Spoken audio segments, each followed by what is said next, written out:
Kingdom Come Deliverance'da kaldığımız yerden devam ediyoruz. Ne olmuş? Hemen şöyle kısa bir özet geçeyim. Daha sonra hemen oyun ekran görüntüsünü vereceğim. Biz Roski Krallığından yardım istemeye gittik. Kamp kurduk. Oradaki yüzbaşı kamp kurmamızı söyledi. Kaleyi almazlar siz dediler.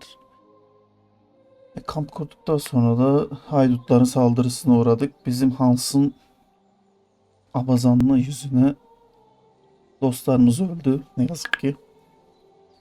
Neyse o haydutlardan bir şekilde kaçtık. Bizim karakterimiz Henry yukarıdan çok yüksek bir yerden düşüp bir yaralandı. Hans bizi bir tane teyzenin yanına götürdü. Şifacı teyze de şansımıza şifacı çıktı. Hayatımızı kurtardı vesaire vesaire vesaire. Şimdi de Hans da daha sonra benim hayatımı kurtarırken yaralandı. Hans'la iyileşti. Hans'la birlikte bir maceraya atılıyoruz. Artık başlangıç bölümleri yavaş yavaş son buluyor. Bize oyun kendi hür irademizi bırakacak. Hadi o zaman hep birlikte oyuna devam edelim.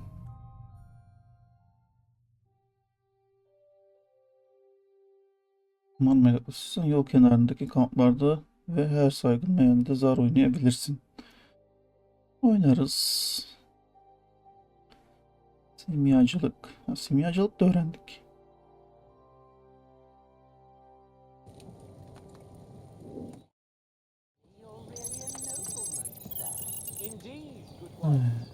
Şimdi kahvaltı bölümünden tekrar alıyor.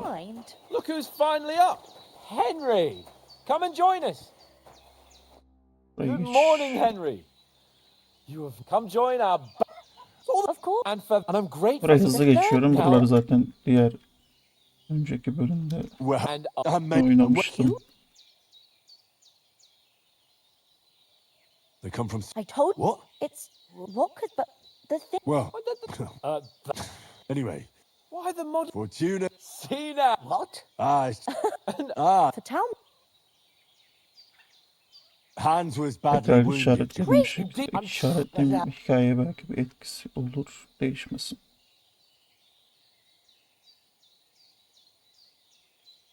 True enough. To be honest, we were fine. I thought... And luck...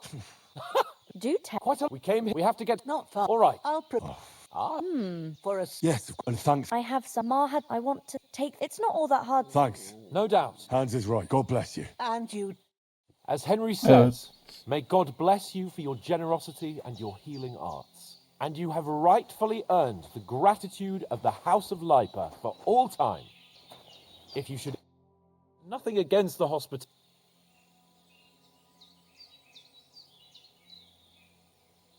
Hold on a bit, Istvan. Toth! I know how it's, believe me. Of course, but that's... And also, it was dark. I saw him. Yes, but I see you... Come on!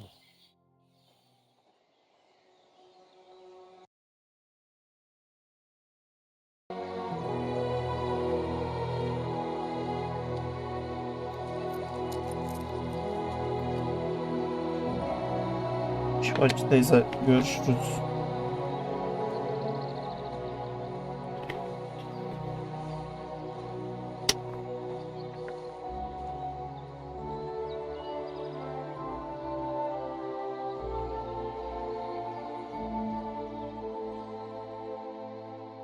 Evet. Burada kaldık. Hans'la ayrılacağız mı yoksa? Burada mantarlar var. Onlar Deep Silver Resident.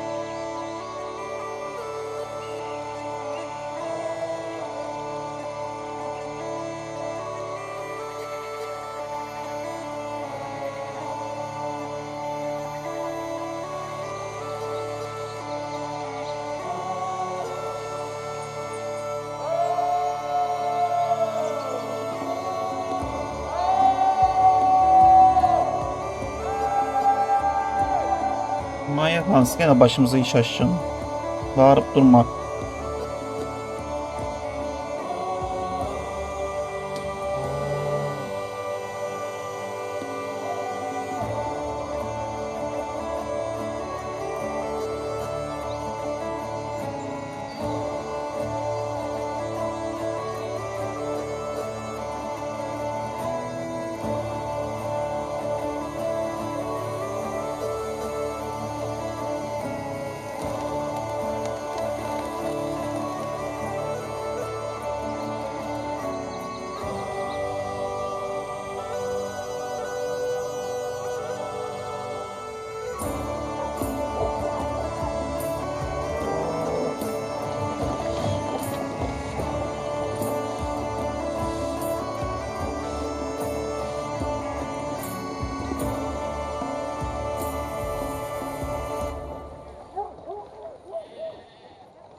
Oh, I hope they've got a good physician at this castle.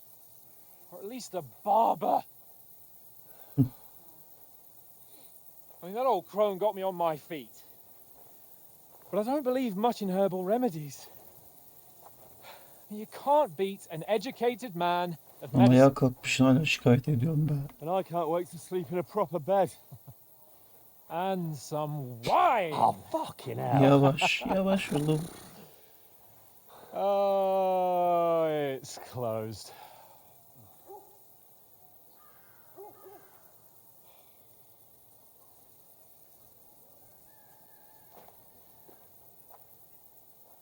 Bunlar hepsi öldü mü yoksa ya?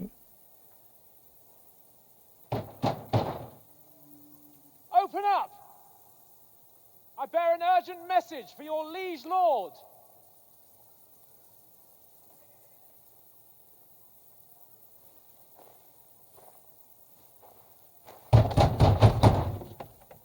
Hear me! Open the gate! I am a messenger from Sir Hanush of Lipa.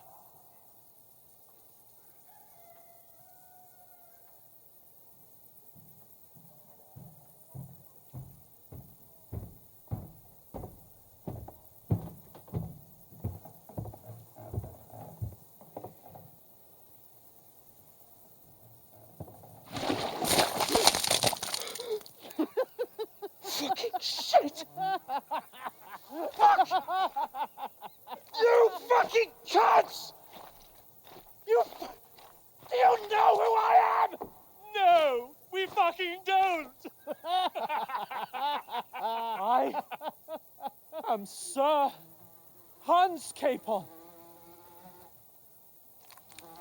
of Perkstein, heir to Ratai.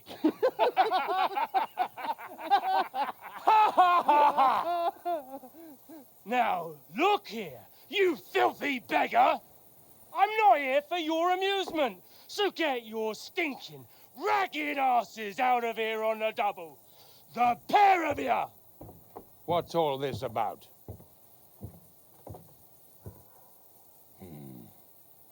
Why don't you send those beggars packing? I did, sir. They say they're messengers. I am Sir Hans Capon of Perkstein. Envoy... I heard. Nevertheless, I doubt Sir Hanush would send two vagabonds covered in excrement as emissaries. Apart from which, Sir Hans Capon is dead. We found his body by the pond. His company was ambushed by outlaws, and they were slaughtered to the last man. Yes, they ambushed us, but we managed to get away. Sir, we met your Captain Thomas on our way. He can testify to who we are. He saw our message and its seal. How terribly unfortunate you are. The captain's company was also ambushed by outlaws. Haydi. The captain hoş barely geldin. escaped with his life and has been delirious for 3 days. And even if he did confirm your story, I am under strict orders to admit no strangers to the castle. Sir, there's a horseman approaching in King Sigismund's colours. Ah, now that's what a messenger looks like. Count yourselves lucky that I don't have time to waste on you. Be gone!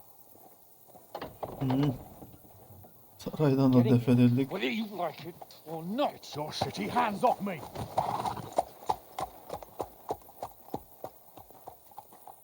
No, wait. Wait, one moment!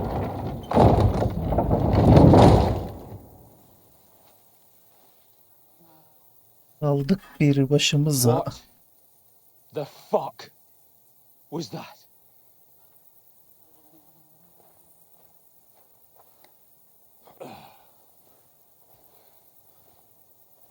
So now what?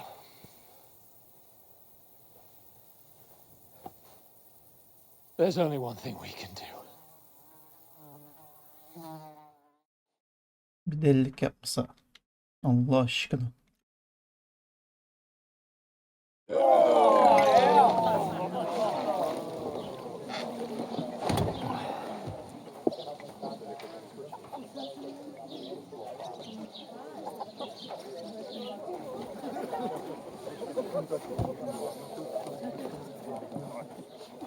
Have you two got any groschen? What do you take me for, wench? For someone who stinks like a badger.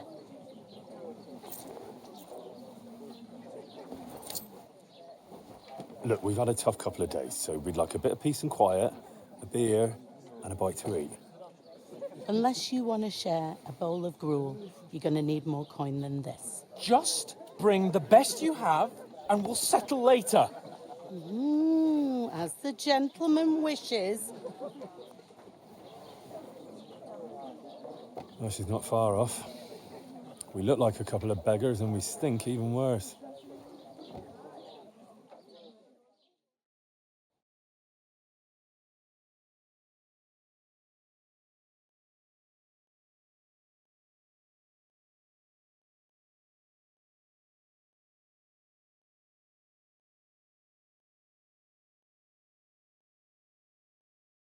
Ne oldu lan?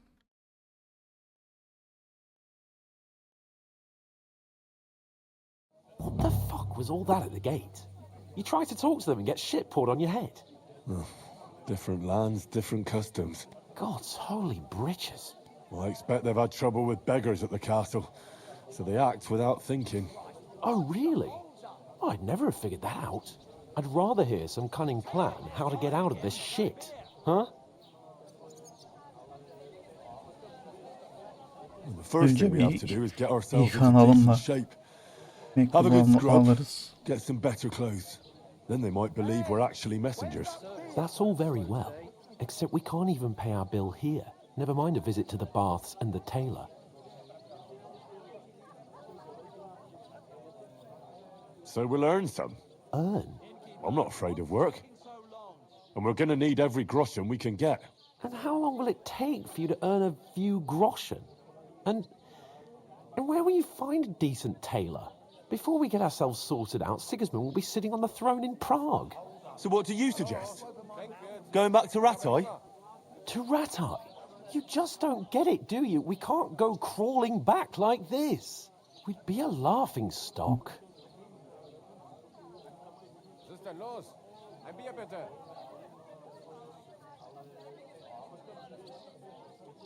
A laughingstock?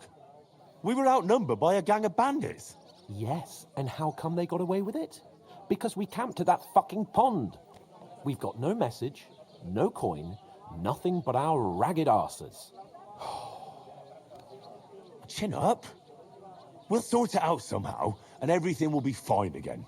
Nothing will be fine, my friend. I'll tell you 4 reasons why.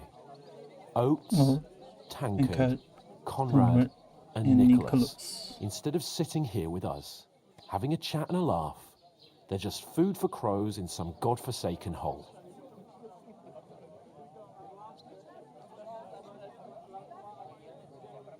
We'll go back and bury them as soon as we can. Yeah, as soon as possible. They were good Christians, even though it didn't always seem that way. We'll keep the promise we made at Pagenis. The best way to honor their memory is to finish our mission. We'll get inside the castle. You'll see. We'll avenge our lads and go back to Ratai with our heads held high. I promise you that. Audentes fortuna juvat. Audentes fortuna juvat. Food. About bloody time. Here we are. Gentlemen. What is this stuff? Hey, there's meat in that. And there's more than you gave me coin for. When you're finished, report for work. Cheers.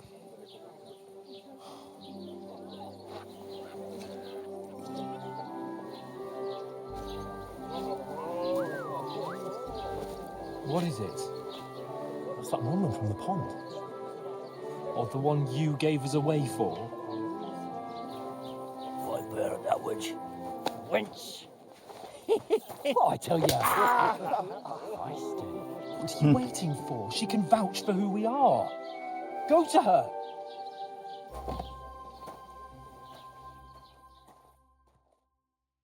Evet. God be with you. A full pitcher of wine, please.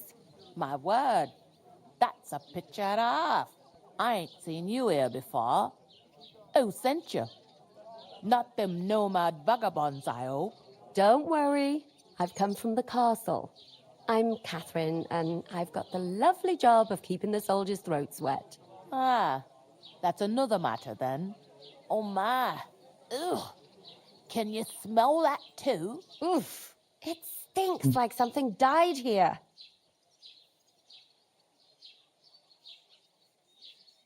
Sorry to interrupt. Jesus, fella. That's a bit much. Hey, youngster, if you want to go around mixing with my guests here, go and wash the stench off yourself at the trough first. Stinking up my establishment. I hear one of them nomads is an Talk acrobat. about your captain. Oh? What was that? Oh, right. Poor Captain Thomas might never get back on his feet. Him and his men were attacked by bandits. Most of them are dead. Jesus Christ. Lord von Berghoff is beside himself and won't allow his soldiers out the castle. Aha! So that's why they sent you for the wine. Wait a moment then. I'll be right back. Sorry to bother you, but I've seen you before. Oh, eh? I don't remember. Hold on. Are you the boy that cleans the pit under the castle shitting hole? It ain't what it used to be. My knees and back are giving me... We saw each other by that pond. What pond? I haven't been at any pond. Nasıl?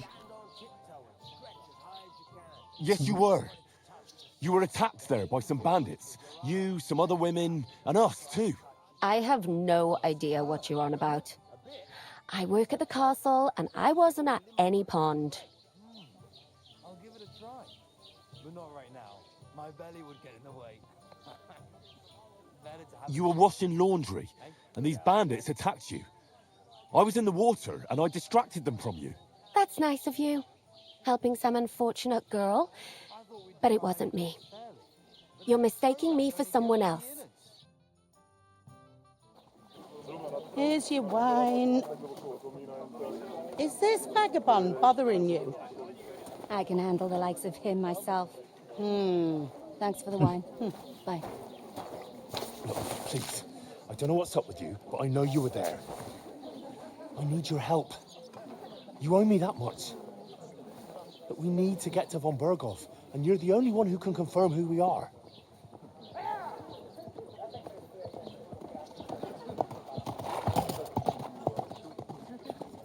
You can't get into the castle. And even if you could, that was the king's messenger. Von Berghoff is getting ready to ride out. Shit. If you want to speak to him, the best place would be Samin's wedding. He'll be there. For sure. No, wait. And don't ever lay your hands on me again.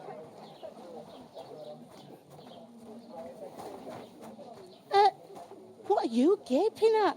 Have you nothing better to do? Aa, kadına bak. Her şey yetişiyor.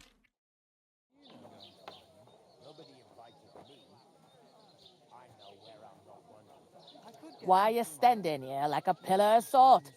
Are you ready? What for? To get to work. You pair ordered a lot more than you paid for, so you work your debt off, like I said. All right. What do you want us to do? Over there by the gate, there's a cart with sacks of flour from the mill.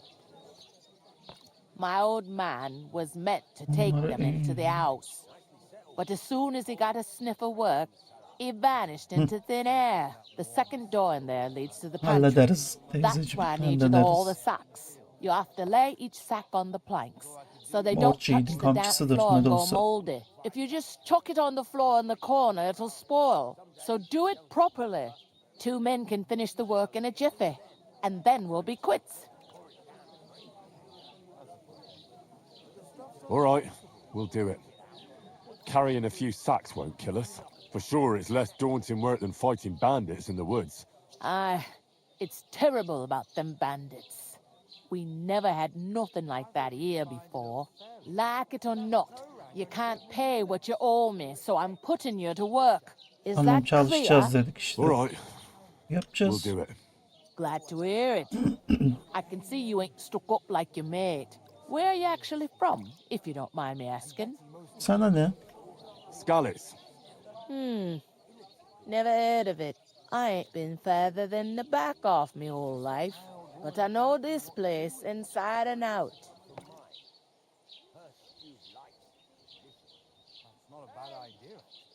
Where do you want the sacks moved to? To the pantry. That's the second door inside there. But I'd split the work with your pal if I was you, so you don't do yourself a mischief. It's his debt too, ain't it?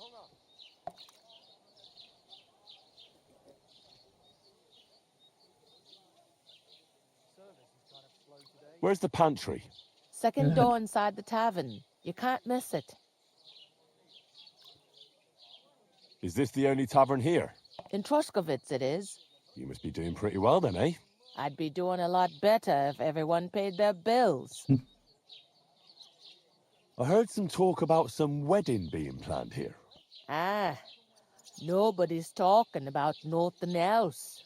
Young Lord Samin is marrying Agnes, the daughter of Thrush, our Truskovitz bailiff. And it's going to be a grand affair. When rich folks get married, that's a feast that's a lot different from when some tanner gets hitched to a bathouse wench.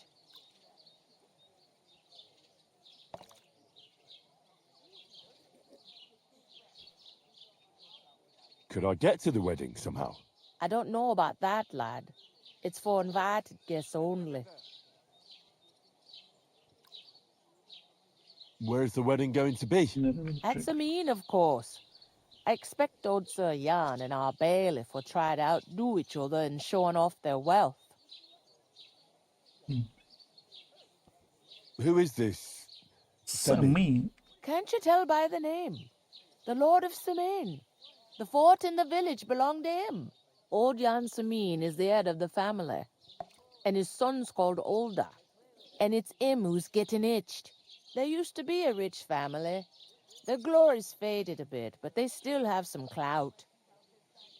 Will Lord von Burgov be at the wedding? How should I know what his lordship's plans are? But most likely he will be. Samin is his vassal. It seems that's really our only chance. What's that? Oh, nothing. If you want to find out more, there's a couple of invited guests having an ale over there. Young Svaja there. He's the bride's brother. He can be a bit of a pain, but he's a good lad at heart. What's life like here? Better now that you and your pal have finally had a wash. Truth to tell, it used to be better. The war might be far away, but more and more young lads are going away to fight. But then there's a shortage of folk to do the work around here, and that's a big problem. I'm sorry. Well, can't be helped. Let's hope things get better. I'll go and discuss it with my friend then. And careful with them sacks. I don't want you ripping them or anything like that. Here it comes.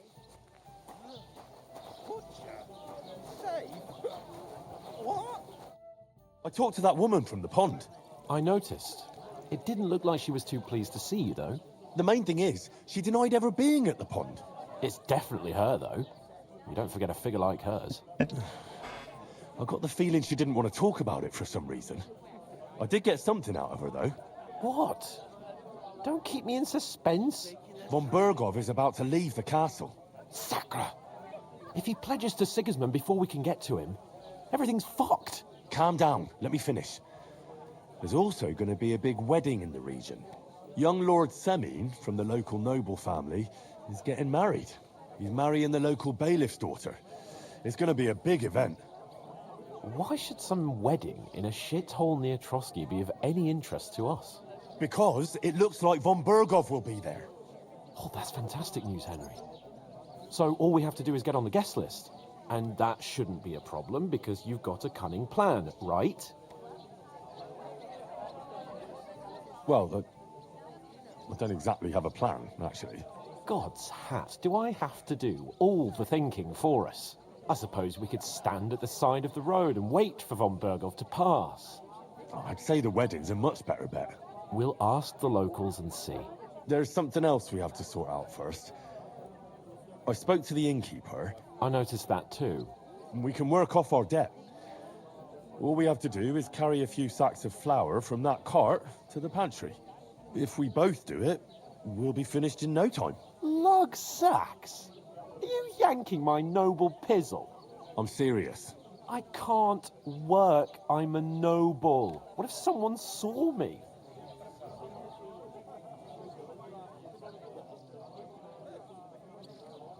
Come on. Nobody will recognize you. Maybe not now, but what about later? People will remember my face, and when everything's cleared up, word will get around that I lugged sacks here like some beggar. As if the disgrace at the gate wasn't enough. Oh! Look, Acele we're not in etmemiz any lazım. position to pick and choose. So if you want to somehow scrape your way out of this mess, you better forget your airs and graces and make some effort. A bit of honest work won't kill you. Henry, haven't you ever heard of the 3 states of man? Would that be some aristocratic excuse? Not so fast. It's God's law. Oratoris, the priests who pray for us. Laboratoris, the plebs who shovel shit and pay taxes. And Bellatoris, the warriors who protect the ones on their knees or in the fields. Now, which am I? So if you find me a sword, I can get to work. But wield a pitchfork or carry sacks? That's against God and nature.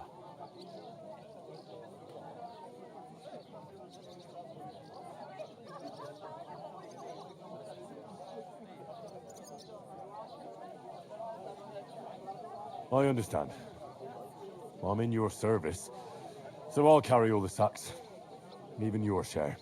Thank you, Henry. And don't worry, I'll pay you back for your hard work. I'm on it. Thanks again for accepting it with humility. And fear not, friend, I'll repay the favor. How? Well, giving me a large estate? That too, of course. Maybe 2 estates. But above all, once we're out of the worst, I'll help you find your dog. As soon as we have at least some gear, we'll head into the forest and find Mutt in a trice. Although, if you think about the 3 states of man, looking for lost dogs is more like a huntsman's work. But let's pay no mind to that. That'll be Şerefsiz kind ya. of you. I knew you'd be pleased. Hey, innkeeper! Şimdi God, I'm bored shit. Oof! That isn't half heavy. Oh.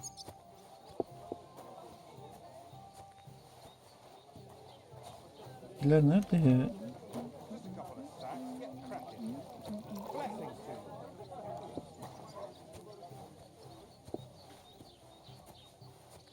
Yer bura mı acaba?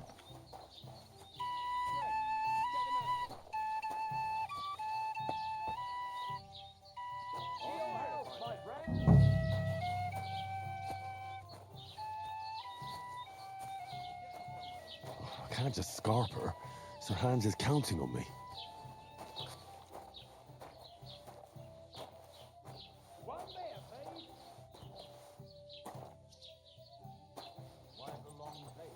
Oh, I've just got this nasty premonition. What premonition? I've got a barrel of ale at home. I'm afraid it's gone bad. Someone should really do something about that. One bit of the Great, it's a seal. Bottoms up!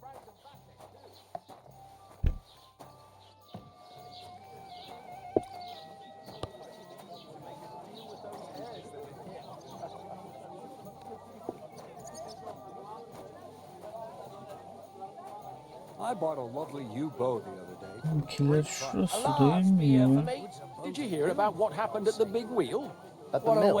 Yeah, the place by the Zherovka Street. Betty teyze Has the water sprite been up to his mischief? Which king would that be? Could say that. I don't They know found a exactly, dead but- body.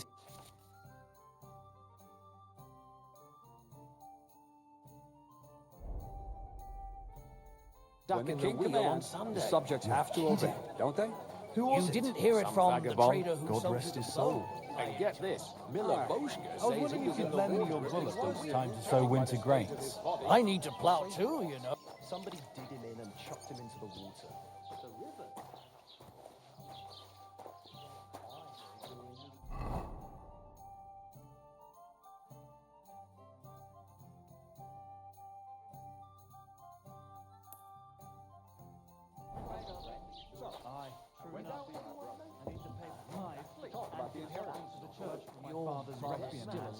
Isn't it a bit early for that? drools all over it. gel bura mı? Myself, I wouldn't leave it till the last moment. So, have you got any ideas? Well, if I did, I wouldn't leave it to the last moment this year. Bad news. Hı, burası. Tamam. Tamamdır. Hadi bakalım. What fluids? Saturn and Jupiter are in a bad constellation at the moment. That churns up the black veil and makes you ill. It's a nice You place to idiot. rest when you're You've been passing hanging by. around I'd with like a Miller beer. Crazel again, haven't The you? only bit of shade Well, if I by have, you may be a bit odd. How's life treating you? Not too bad.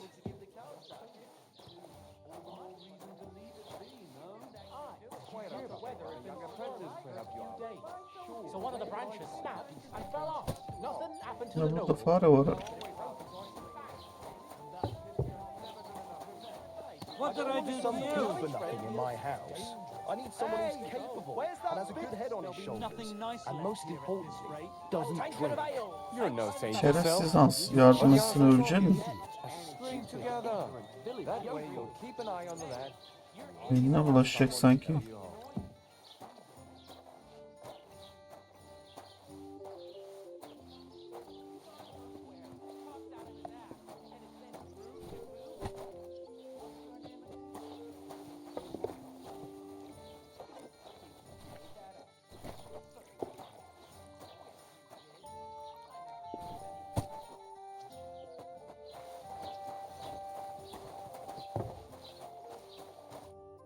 What did you say?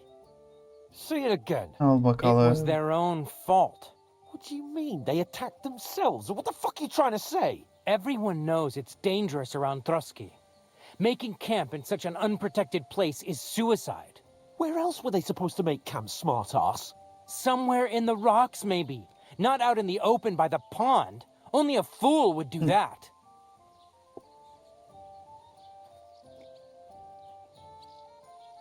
But calm down, both of you.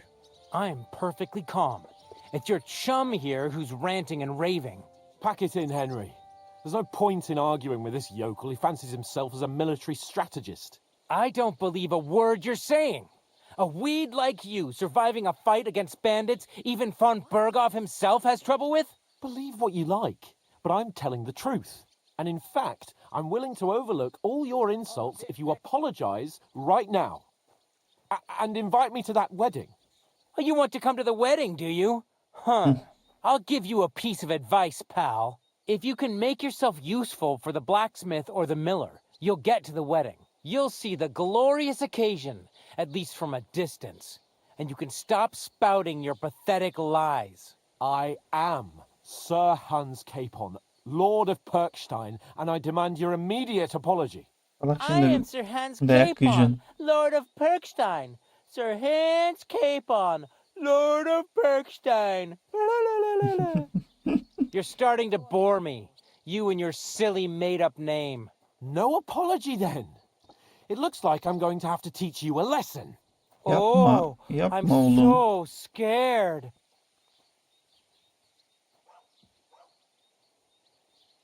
There's no point in this. Let's leave. I'd do what your pal says if I were you. Get lost before something happens to you. I give you a chance to apologize, and you keep insulting me. Get ready to pick up your broken teeth with broken fingers. Oh, I'd like to see that. Come on, then. You scum!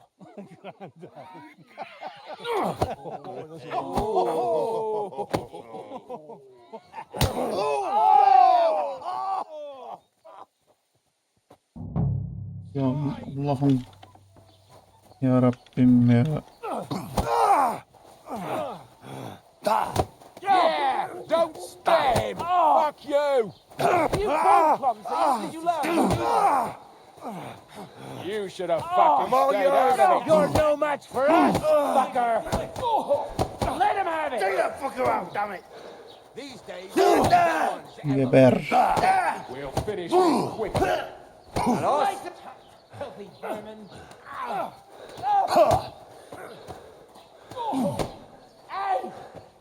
Yoruldum. Shame on you. Al bakalım. Alalım. Al bunu da al. Ah. Fucking Lan. hell. I hope he doesn't. Şerefsizler. 3 kişi. Tek adam onu da alabiliyorum. Geber. Al. you whore son! We're gonna gut you, poor son. Al bakalım. Al bunu da al. Bunu da ye. Oh. 3 kişi de bende. Yeah. Don't spare him. Filthy vermin. Now you're finished. Nalos? Allah. These days, no one's ever Öleceğiz. What are you Ya holding Hans about senin for? ebene. Sen zararsın Hans. Come on then! Eyvah. You're no match for us, fucker. What's it to be? And one for dear Omar. Show your stuff! Ah gösterdim. Geber. This Ah. has been going on too long. Jetzt reicht es. You're dead, Bunu da al. bastard. Bunu da al. Hey, get Şerefsiz. him. Al bunu da al. Fucking scumbag. Bunu da al. Şerefsizler. What the hell is going on here? Grab them vagabonds! Ne oldu? Bak Hans hep senin yüzünden geldi. Ne geldiyse başımıza şerefsiz.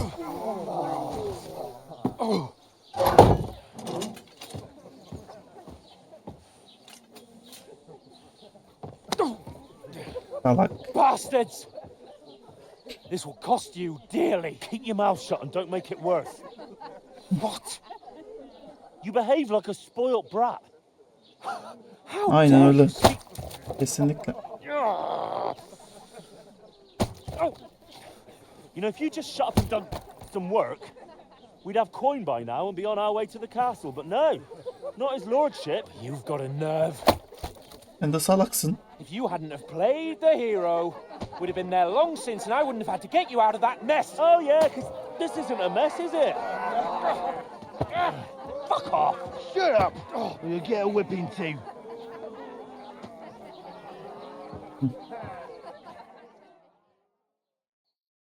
Domates de atın. Who the hell do you think you are?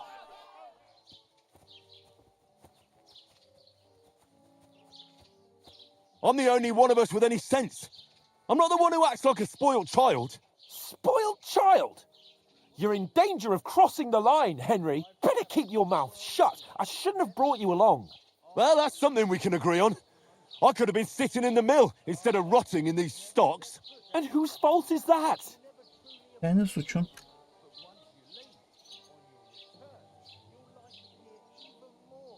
What? Who started quarrelling with the locals in their tavern? We should have made ourselves scarce. None of that would have happened. Oh, aye. Typical you, running away like a coward. If it hadn't been for me, we wouldn't have even been in that tavern. We've been in the shit right from the start because you had to play at being the knight in shining underwear, saving damsels in distress. I don't believe it. You're trying to put the blame on me? Just like that? Who else is to blame? You're just a simple peasant who has no idea how the world works. Hey, let's just stop all this arguing. It'll just make things worse. Fuck you! I've had it up to here with you. With you and your pontificating. You were supposed to make sure nothing went wrong. And how did that turn out? It was me who had to save your life. You're fucking useless. You couldn't even keep an eye on your own mutt. Oh, that's enough. This isn't getting us anywhere. I understand you're downcast after all that happened to us. And I understand you need to take it out on someone. I can take it. But we shouldn't forget we have a job to do. And do it we must. Together. That's exactly what I'm doubting. Everything goes to shit when you're by my side. You don't really mean that. Calm down. I'm perfectly calm. That's it. My life went to shit from the first moment I met you. And I've only just realised it. You're like a ball and chain. And I'd have bagged that wild boar too if it weren't for you. Well... And none of the rest would have happened. I wouldn't have been showered in shit. Oh, come on, Capon. Don't you cape on me. Not another word. I'll have to consider what to do next. O meşer gibisiniz. Yo. Şımarık çocuk gibisiniz.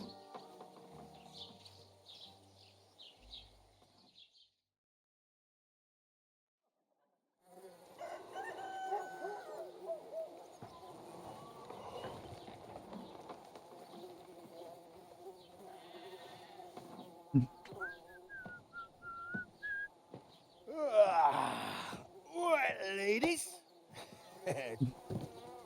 Time to go home. But I swear to Christ, if I catch you again, I'm gonna skin you both alive.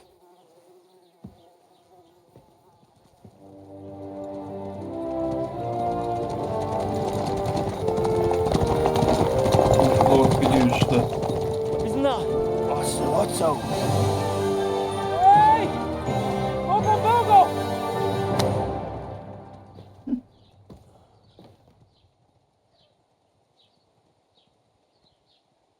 Oh, shit. Right, where were we?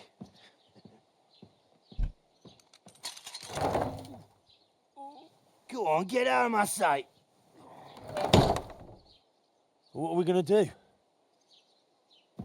You can do as you like. You can go and carry sacks or dig latrines. I'll look after myself. I'll go and see Lord von Bergov at the wedding. Git de gör lan. Gelmeyeyim I seni. bid you farewell. Şerefsiz.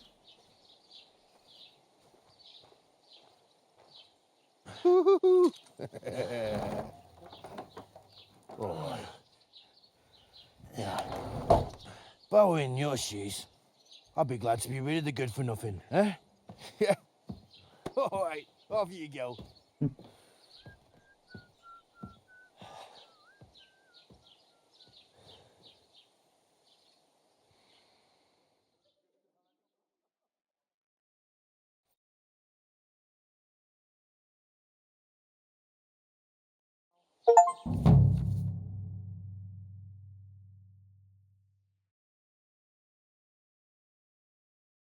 İtibar sekmesi. Tamam.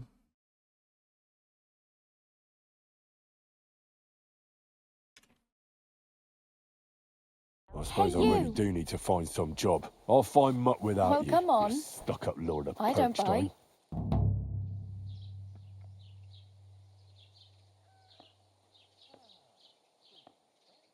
What do you want from me? I don't want anything from you. I should actually be thanking you. Uh-huh. For what? I've been begging for alms here for days, but I didn't make any real coin till today. And that's thanks to you. The scene you made brought out nearly all of Troskowitz.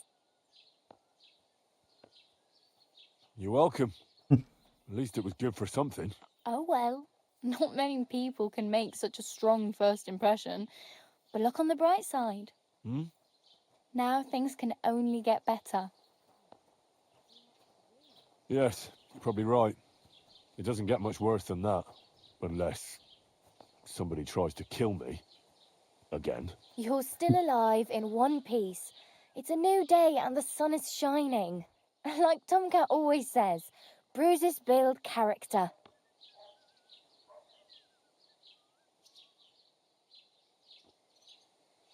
Do you know anything more about Tomcat?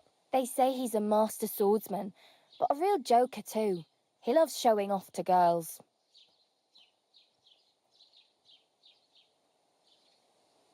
Do you think Tomcat might teach me a few of his tricks? No offence, but compared to him, you're a bit of a lightweight. I don't want to pull wagons, but if he can handle a weapon, I'd be happy to train a little with him. Well, one of the guards tried to take him on and came back whipped like a dog, moaning like he'd been broken in two. Well, sure. If he's that strong, I'm not surprised. More like some trick he's got that our watch doesn't know. Or at least that's what the poor man said.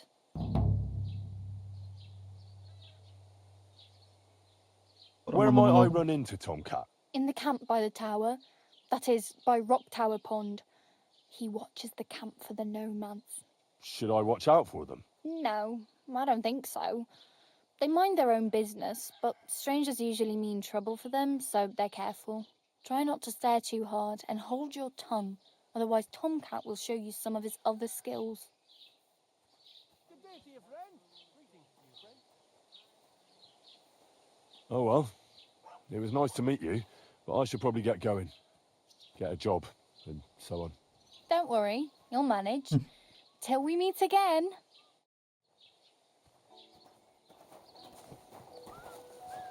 Şimdi Toraman'ı bulalım biz. Sala.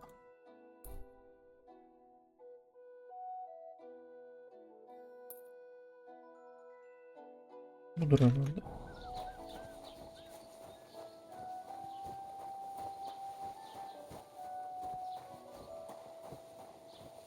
Yalakta bir yıkansak.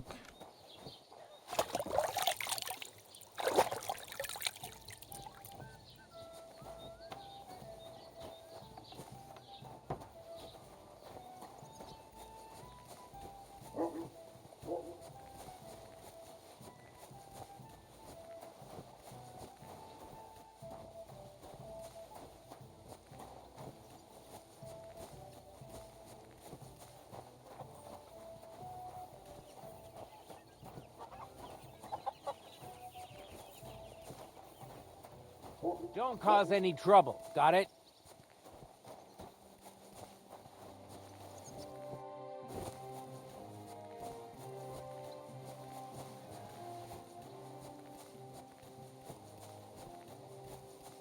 Daha köpüşümüzü bulmamız lazım.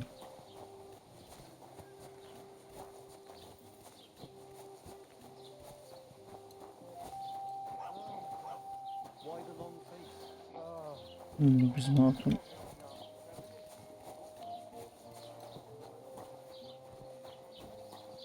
Her yerde bir yalak var. Doesn't it bother you walking around here like some kind of animal? Pardon.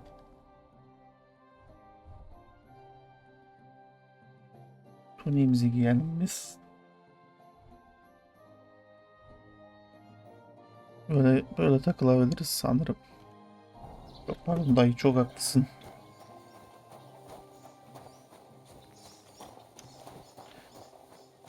Bu Toraman nerede ya?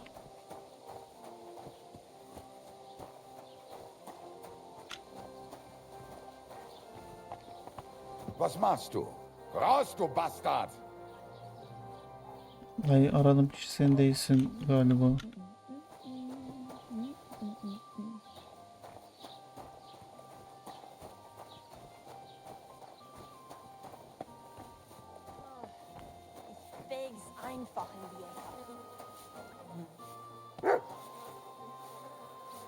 Merhaba köpüş.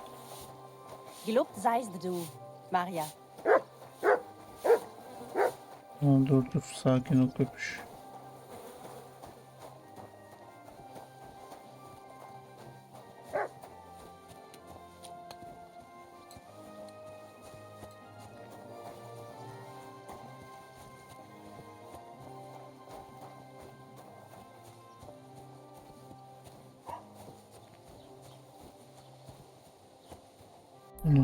Dur bakayım, Toraman'ı bulacaktık. Aslan orması görev.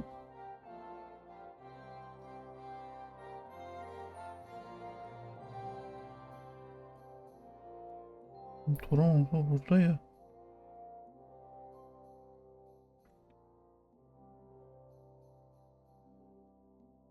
Bu ne?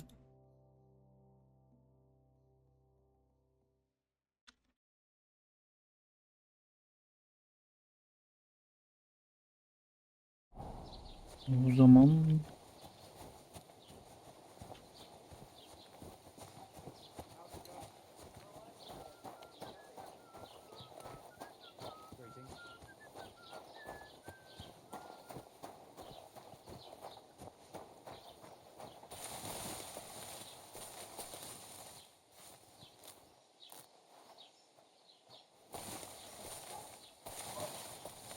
nane de toplayalım.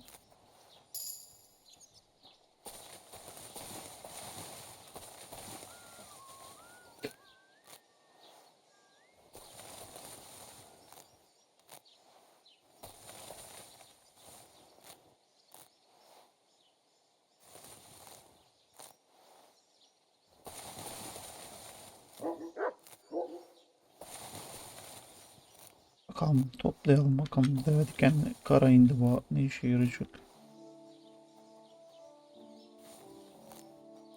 Keep the peace, and we won't have any problems.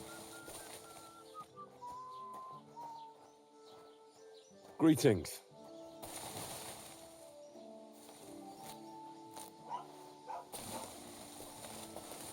Sadece ben huzuru bozup bozmamamdan diyemiyorum. İtibar bizim için önemli. Ama satıp para kazanabilir miyiz acaba?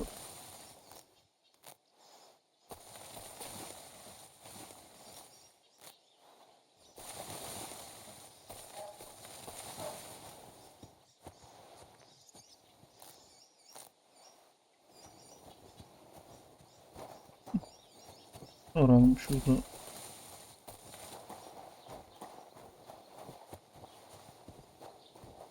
Kimyacıdan bu. Bu neci bu dayı? God bless you. Welcome. You can buy everything you need from me, but excuse the selection. A few days ago, when I was returning with new goods, the horse got spooked and my wagon tipped into the pond. I salvaged some things, but the rest is now in the pond.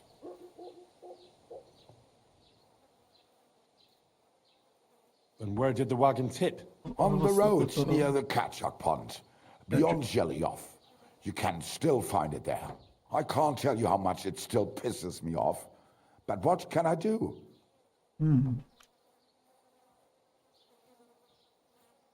Were there any valuables in there? You bet.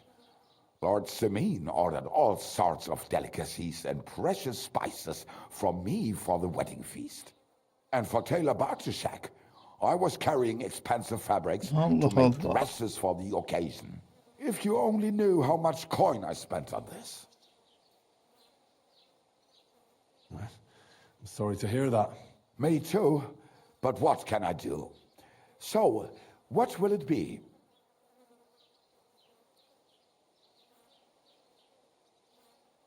What do you have for sale?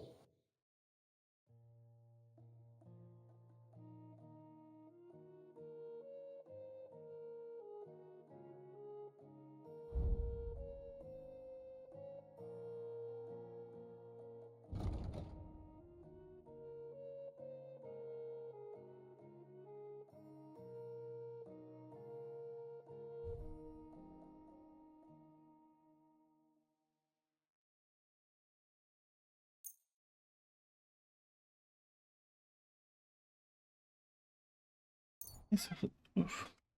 Aye, maybe next time then.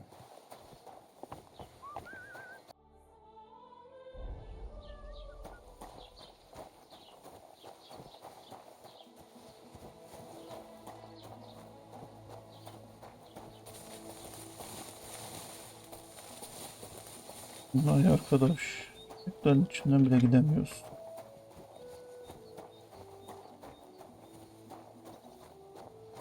Bizim neye ihtiyacımız var? Ata.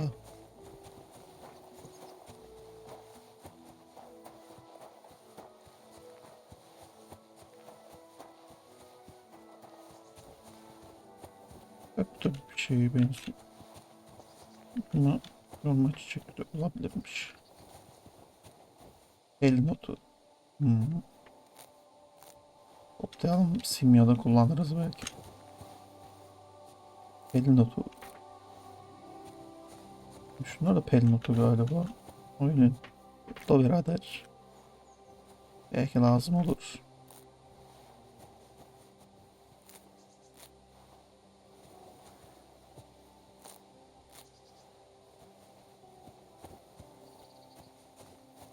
Tamam, hadi oyalanmayalım çok.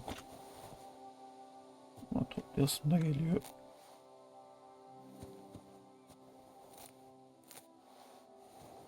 İtibarımız ne durumda? İtibar.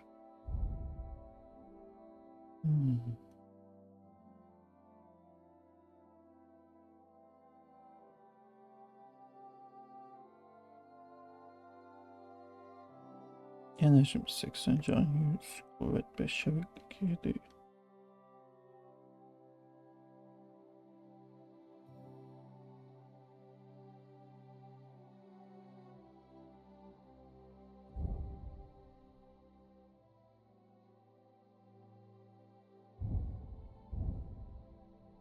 Karizma, çizik, karizma 1.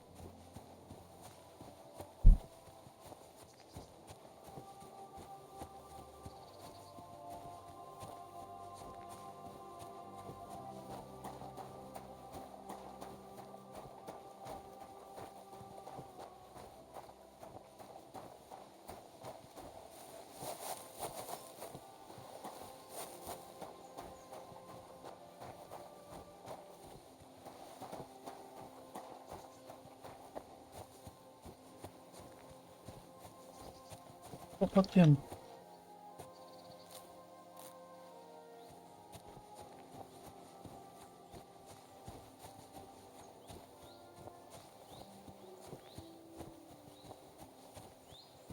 Yoldaki haydutlar denk gelecek ya. Oh gods. I wonder what their names were.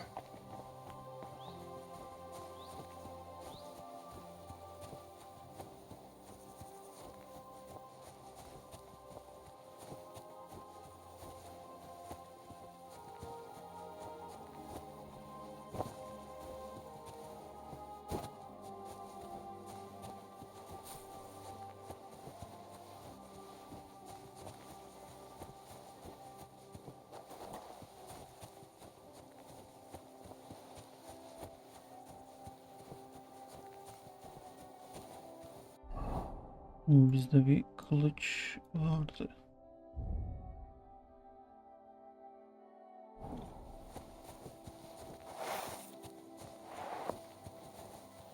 Benim notu değilmiş.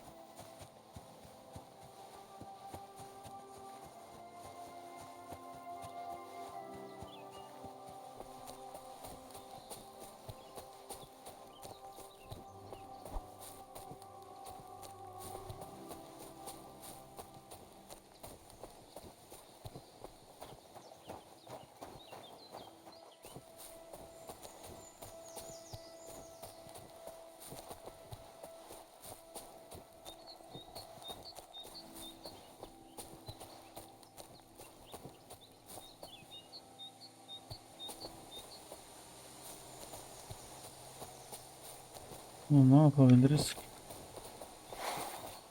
Gel. Kaka.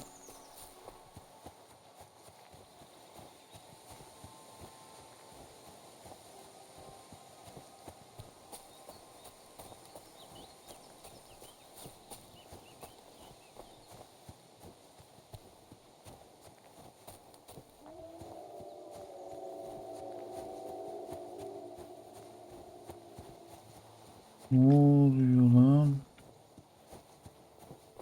Karşıdan birileri geliyor. Hayırlı işler.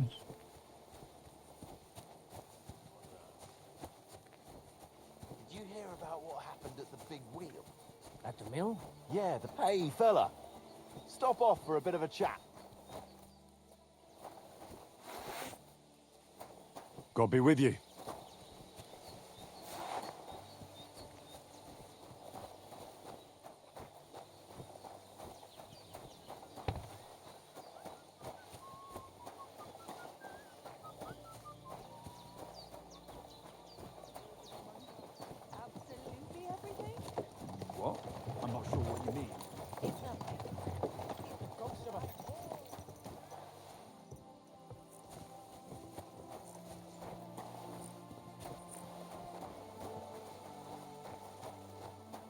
Bura neymiş?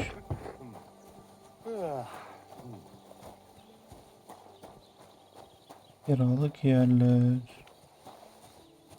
Şu an paramız yok.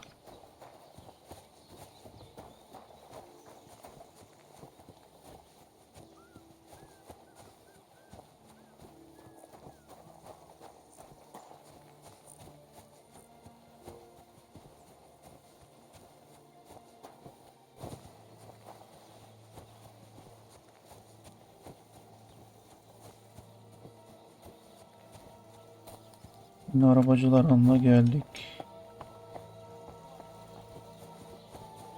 Oğlum o kız harbiden göl bayağı uzak yerde.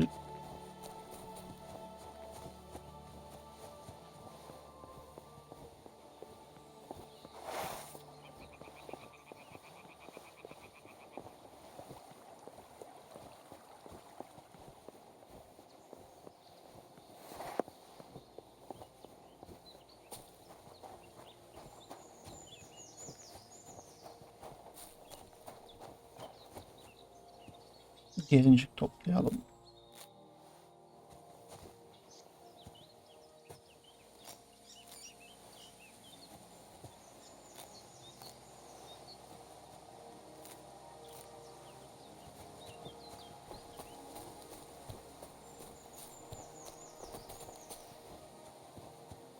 Bizim köpüş buralarda bir yerde olabilir. Merhaba dayı. Huh? Welcome. What can I do for you? Balık var mı? Getting any bites?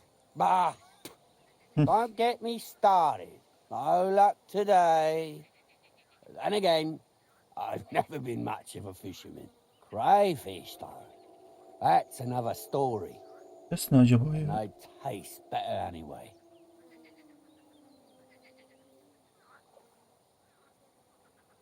Where's the best place to catch some crayfish? The other side of the pond. There's this shallow spot. They like it there. Not only is there a lot of them, but sometimes you find these, greenish, bluish ones. Something in between.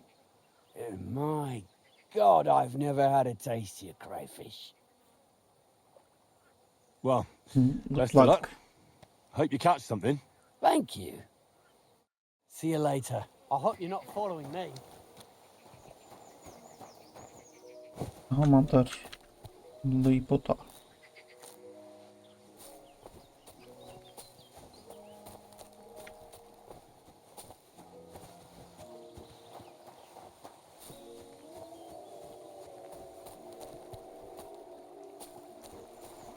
Birileri ocak yakmış.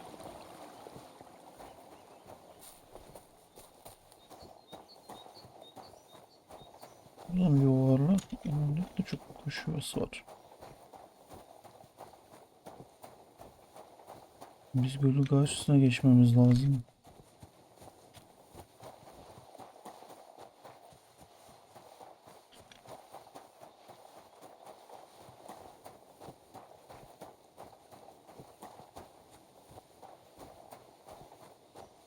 Ne yapıyorlar burada? Aha.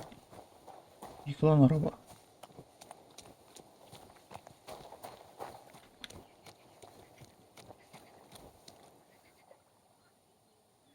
So this is where the merchant's wagon tipped Aynen over. öyle.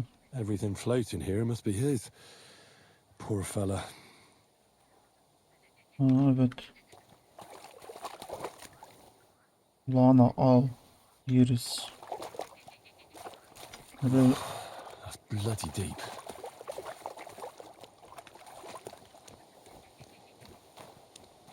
soğuktan donmayalım. Ay sen ne yapıyorsun? What happened to you? I'm in big trouble. How so? I lost a letter. A very important letter. I was supposed to deliver it to my master by tonight.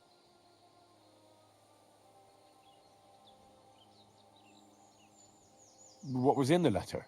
I have no idea what it said. For one thing, it was a secret, and for another, I can't read. but it was my master's beloved who sent it. That's why it was so important. So it could just as easily have been a new verse. I don't really care what was in it.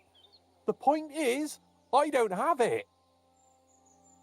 Would you like me to help you look for it? There's no point now. I've been on the road for 2 days as it is. We'll never make it by tonight. Do you know where you might have lost it? I haven't the faintest idea. It must have slipped oluyor lan? out somewhere along the way. Bu nasıl bir bug? Be more careful with it. Abicim sen ne yapıyorsun? I know, I know. Dayı. So I forgot to check my Oy. bag this morning, all right? But Ne now it's yapıyorsunuz? gone and I'm fucked. I have to be going. I hope you find the letter. Me too. Because if I don't, I'm in for a lashing. I'm sorry to hear that. Wait! I have an idea. Punch me in the face. What? Smack me in the gob. I'll say I was ambushed on the way and they took the letter. Are you sure? I'm sure.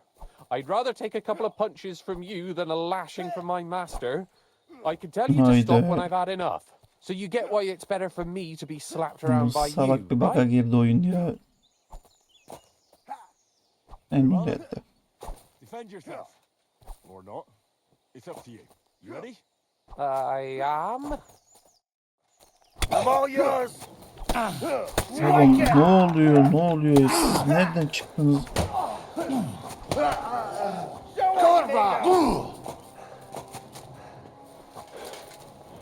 Oğlum ulak öldü sizin yüzünüzden. Piç herifler. Take that. I'll rip your arse up.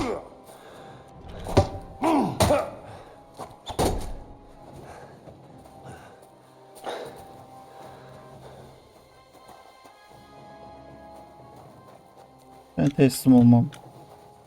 You're in for an ass kicking, you piece of shit.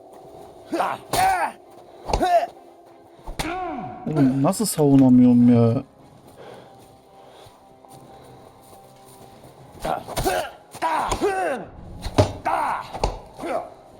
Do it.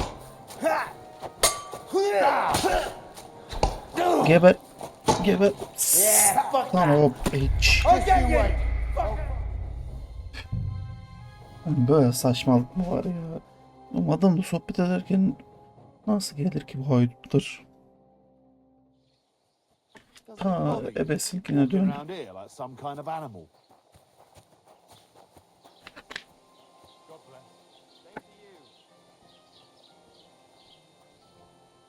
Oğlum tekrar bulmam lazım.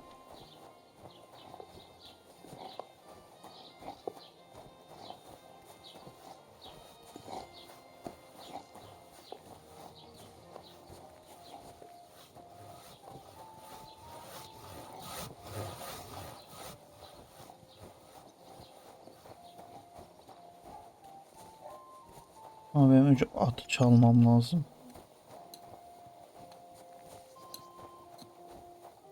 My God! Where are your clothes? Ha, pardon teyze.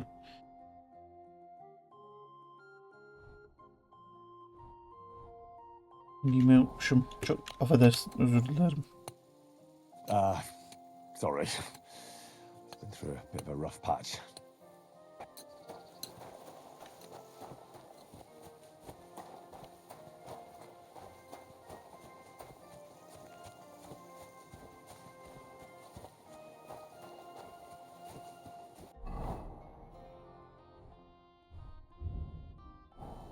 Paramız yok.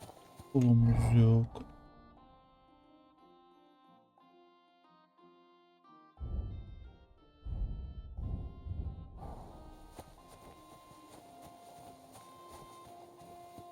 Yine pel notu. Her yerde pel notu var.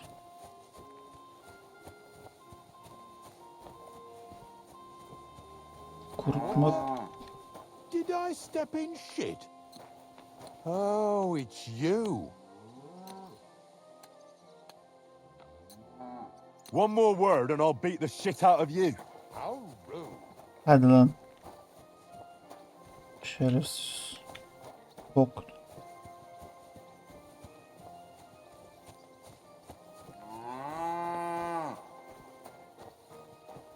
Şöyle yıkanayım bari. Yağlakla yıkan.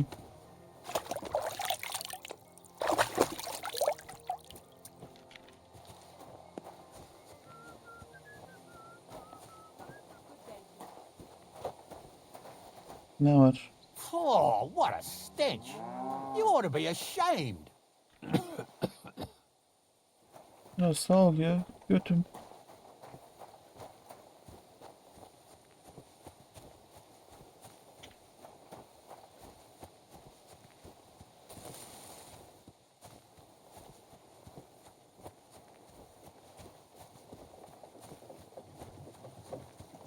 Bunların hepsi çiçek ya.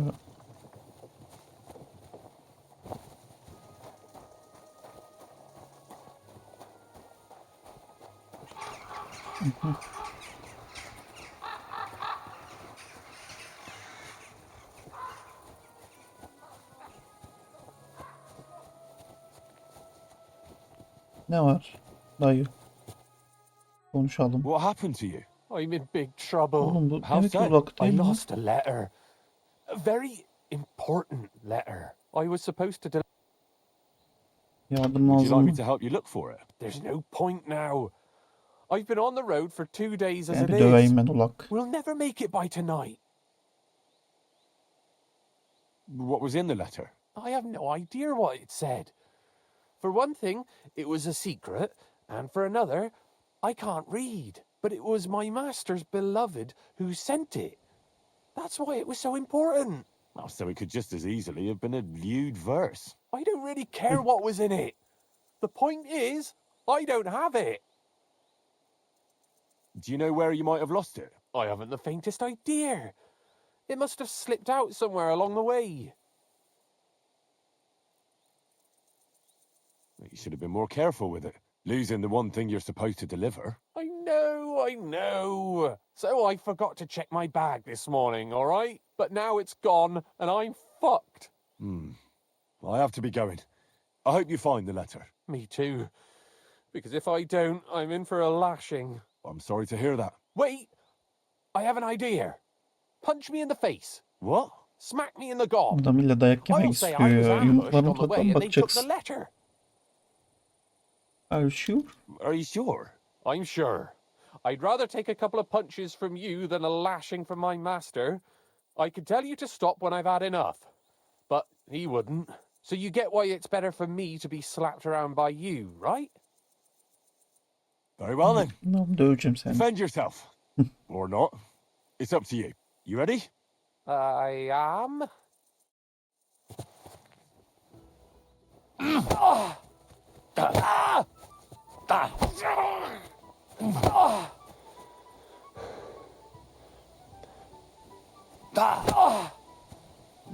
Yetmez mi?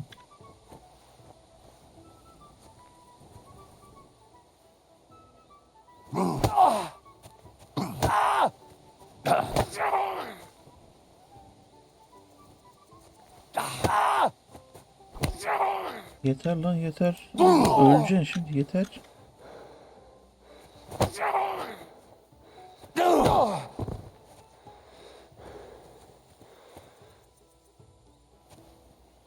Kalk. Yeter. All right. That was rough. Adam çok kötü Do you dövdük think ya. that's enough?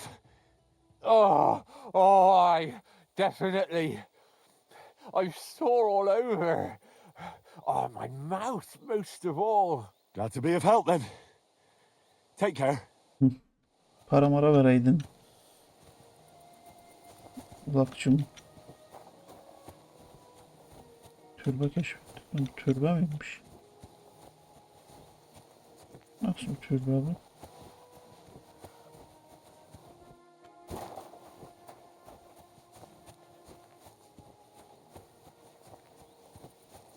Hey, fellow, we're an honest lot. God be with you.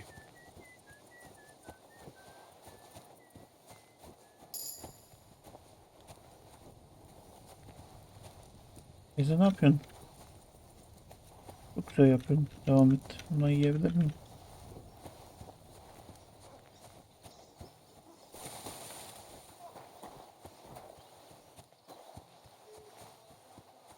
tarafa gideceğiz sanırım. Böyle gitsek.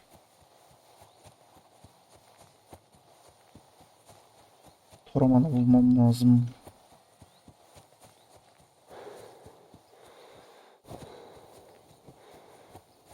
Kendimizi yıkayalım tekrar. Hem temizle.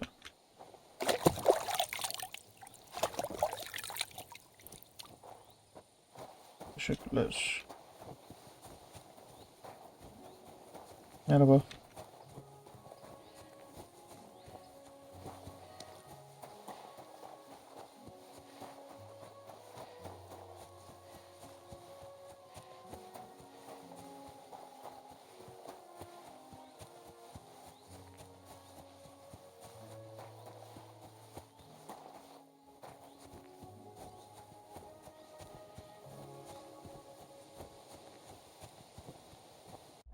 Bizim ata ihtiyacımız var ya.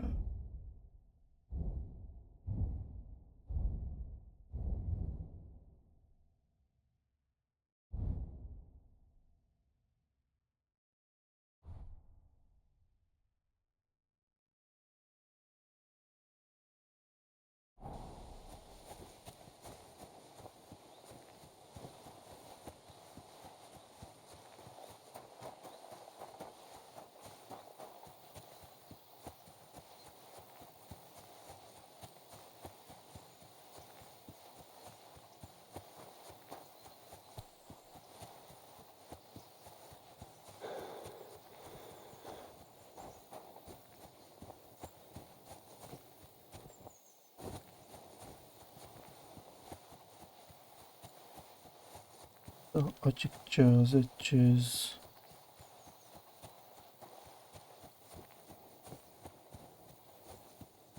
Korkuluk ne ama?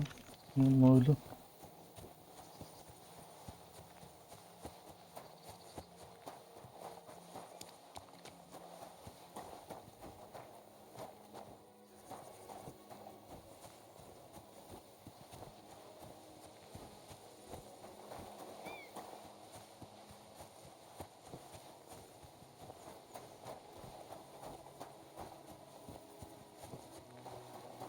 Şuraya girmişim.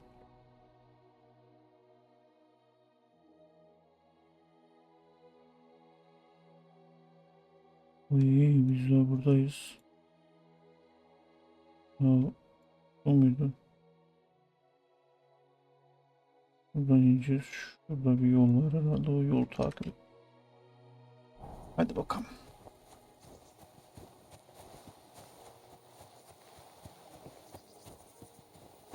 Buna ne olmuş? Ne oldu lan? Uyuyor mu? Uyuyormuş.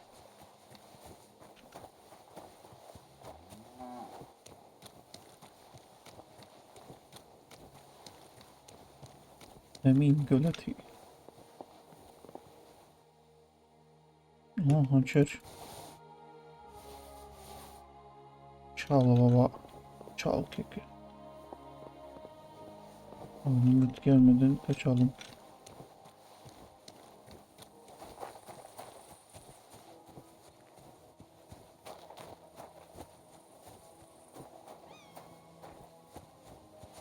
Buraya şu an gelen olmaz gibi. Dur bakayım bir orada olta varsa balık tutmaya.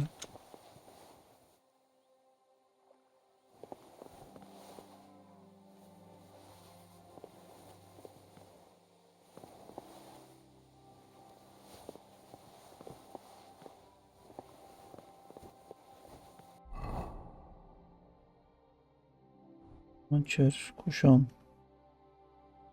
yiyecek. Bunu bir nasıl yiyor? Dur ye. Yiyelim. Birazcık yemek iyidir.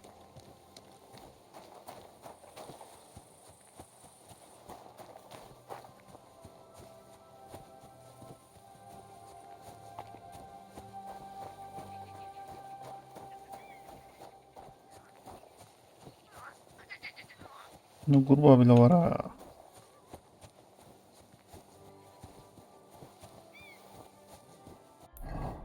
Şimdi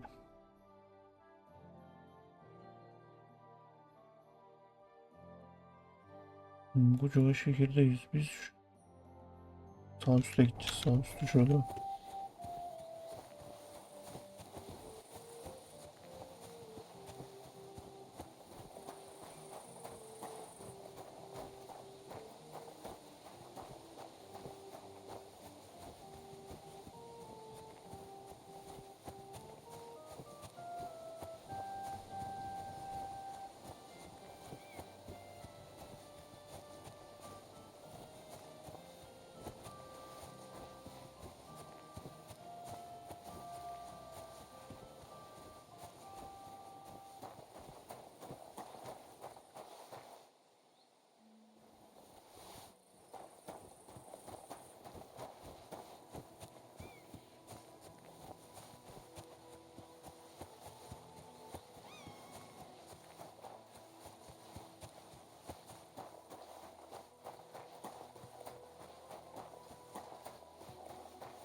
Şimdi kara bulutlar kalktı. Şimdi gölet nerede?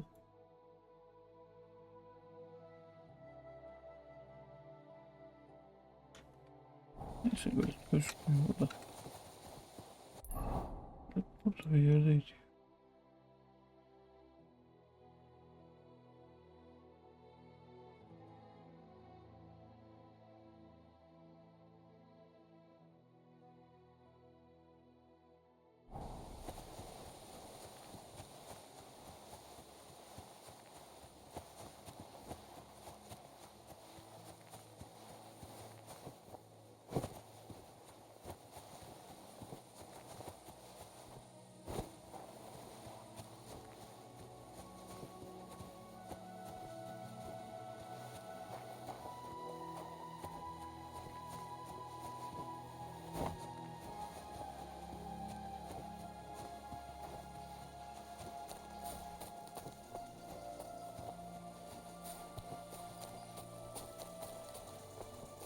Ağaca takıldık.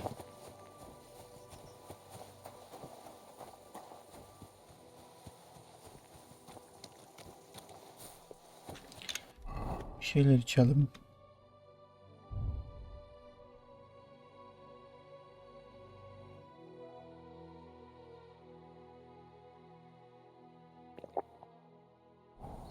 İçtik. Ağzımız susamış.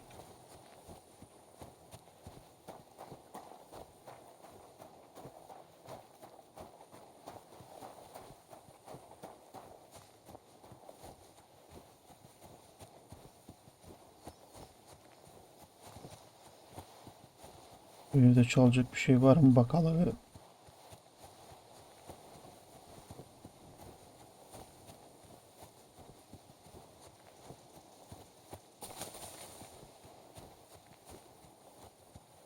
Bunun kapısı yok mu?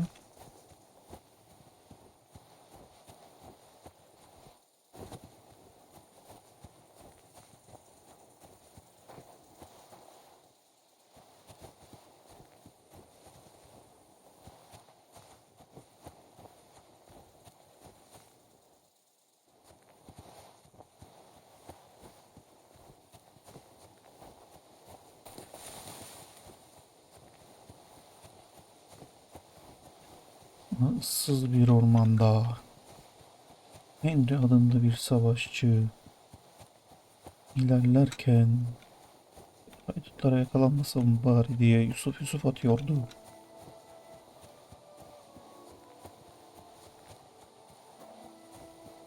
Çünkü kılıcı kılıç değil, zırhı zırh değildi.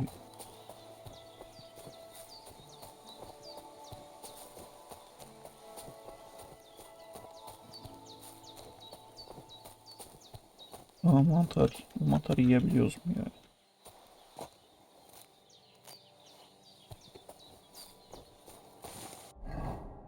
Bakayım bir.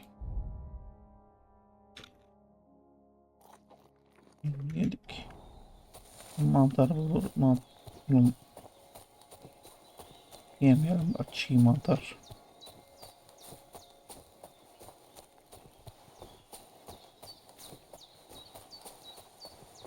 Buramalıyız. Az kalmış lan. Yoldan gitmiyoruz ya.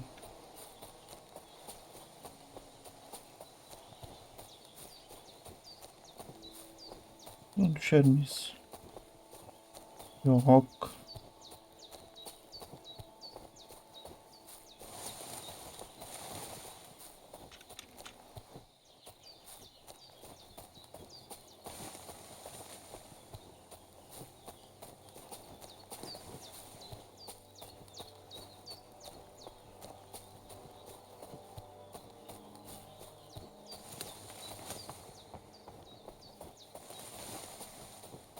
Roman halkı. Göçebe kampı. Beni burada soyar bunlar.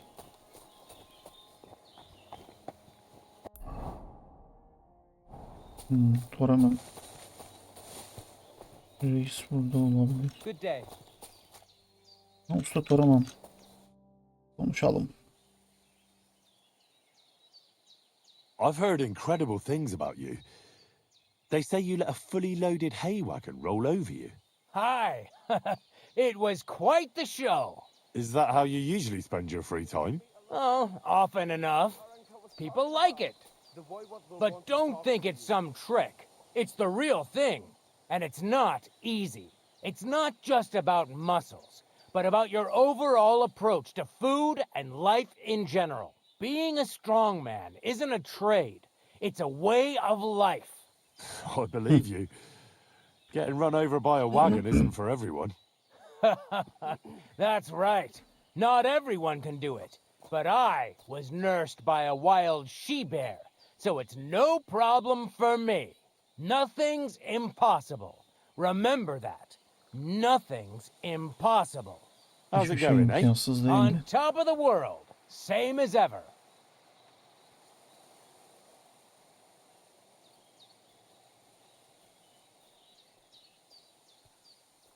You were raised by a wild bear, you said? You think I'm lying? Or you're just amazed? Well, it's just you're the first person I ever met who had that kind of upbringing. The first? The only one, more like, fella. It was a cruel winter when they found me in that bear's den as a baby. So you're an orphan? If we rule out a human baby being born to a bear, then I reckon that's a good bet. Right. That was stupid. What? No, I meant I was being stupid. About the bear thing, of course. Well, there you go. Nothing's impossible for a man like me. Like I say, nothing's impossible. Nothing impossible.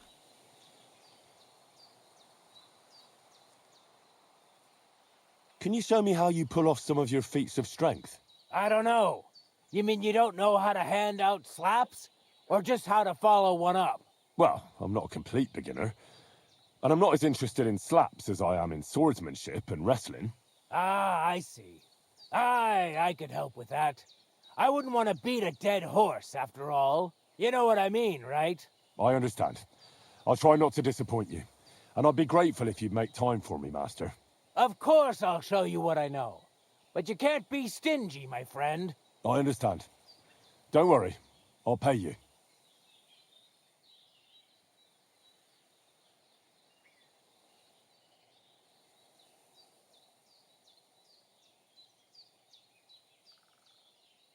Oğlum param yok ki benim.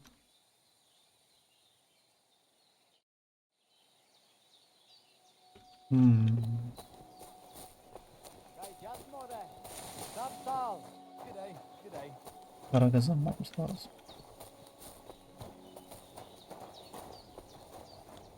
You look to me a lot like the one Aranka was talking about. The voivod will want to talk to you. Te aves Bactalo. Pacho Chivas. Te aves Bactalo, Romea.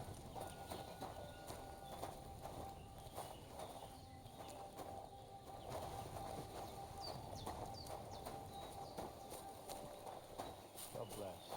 La Ches Palikera.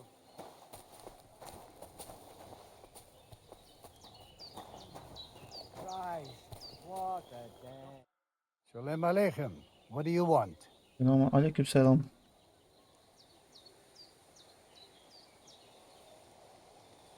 Bir şey istemiyor şu an, alsak yapacak yorumumuz yok ki.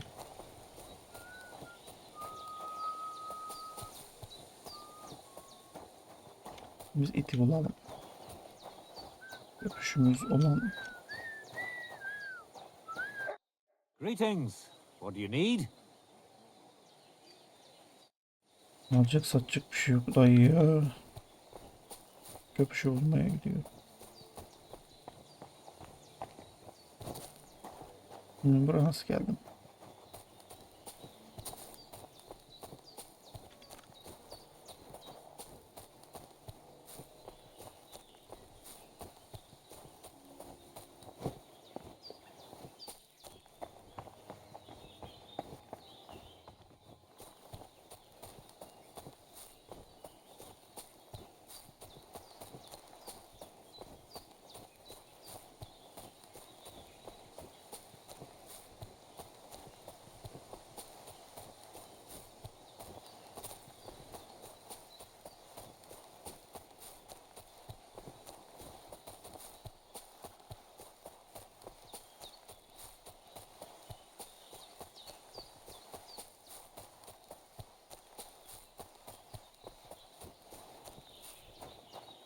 Şimdi köpüşe doğru gidelim.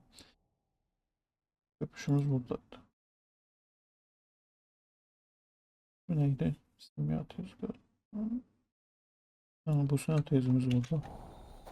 Oraya da uğrarız belki.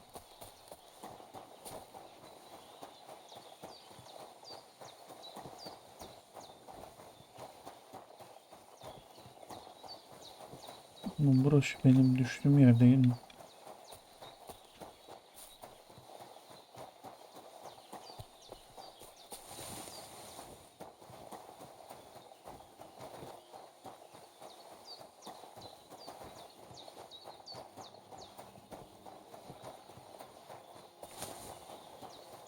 Aynen öyle.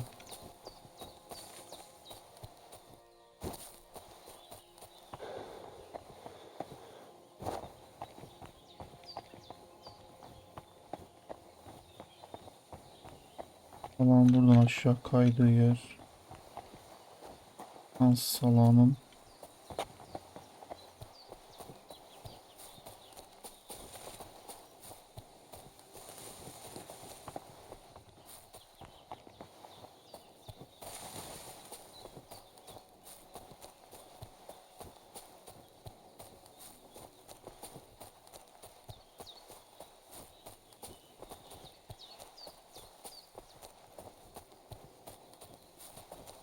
Göle geldik ve gölün ters tarafındayız gibi.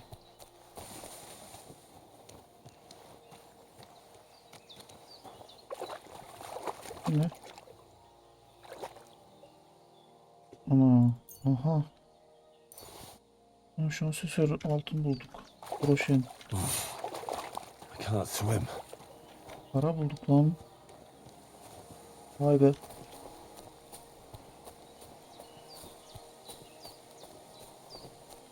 Öpüşümüz. Gel bakayım küçük küçük.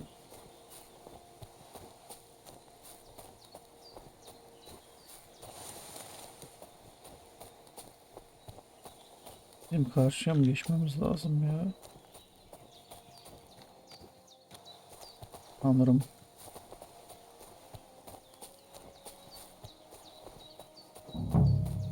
Hı. What the fuck is this supposed to mean? Hey, now you're going to get it. Ne yapıyorsun deli olan?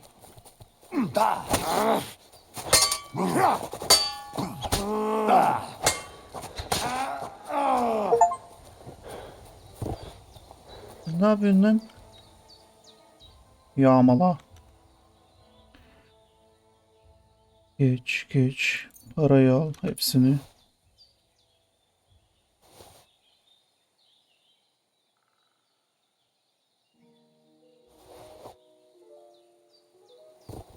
Nice.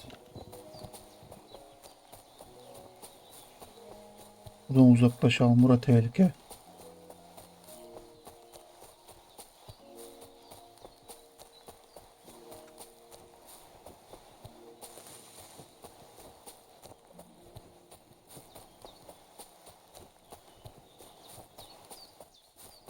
Karşıya nasıl geçeceğiz diyor. Öyle istemiyor beni.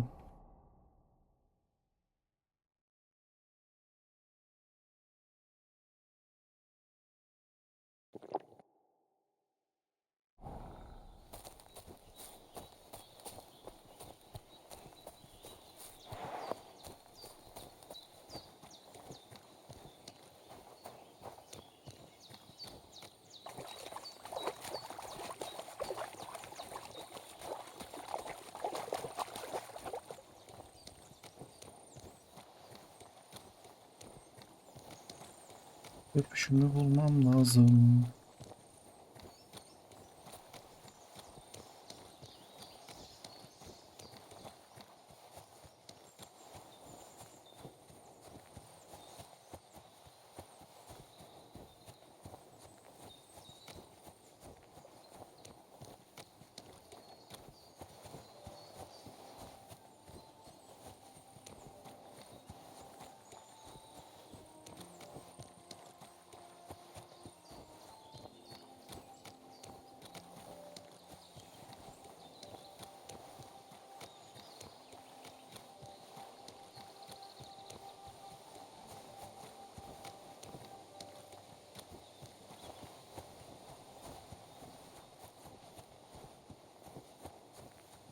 Aslında bunu da yağmalayabilirim de.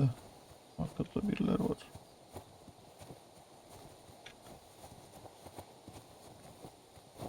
Pardon. Give me your money. This is a robbery. Please. What the? Help! Check yourself, hey!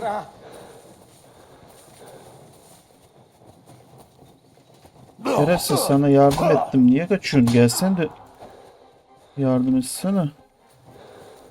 You want to try me?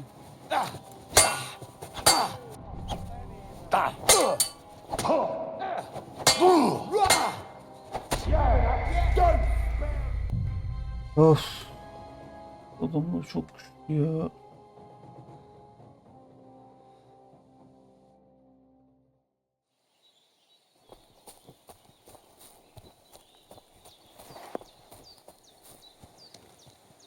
Şimdi orada tehlike. Ama bizim karşı tarafa gitmemiz lazım. Geldiğimiz yolu geri gidelim.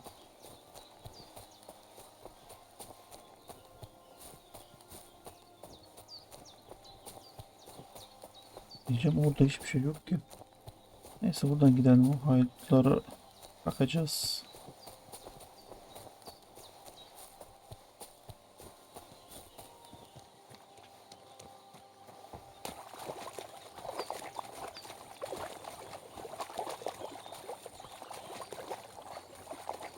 Aman domuza bak.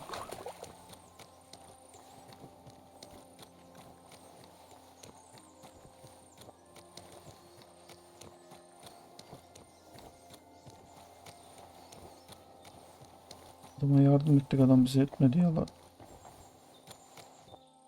Gebertin şerefsizi.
Bunlar bir gitsin, hiç bulaşmak istemiyorum ya.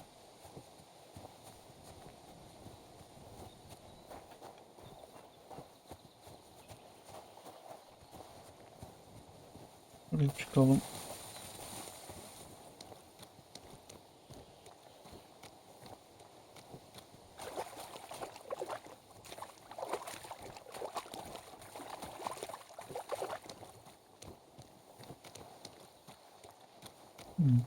Öpüşümüz nerede düştüydü?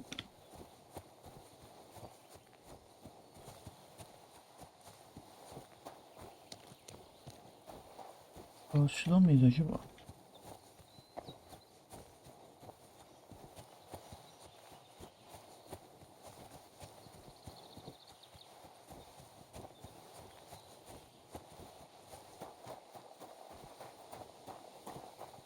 How did it go? I went to see him, but he...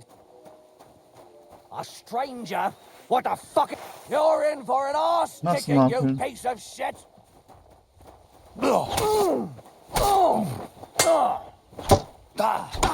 Show Allah cezanı, kara cezanı You versin. never saw that coming!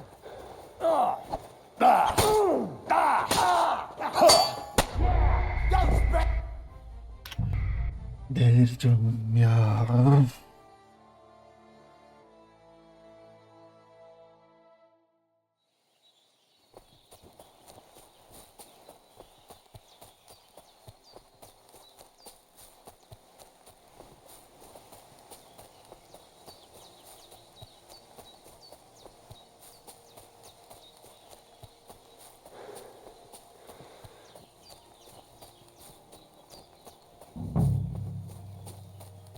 Köpeğe burada bir şey olmuş.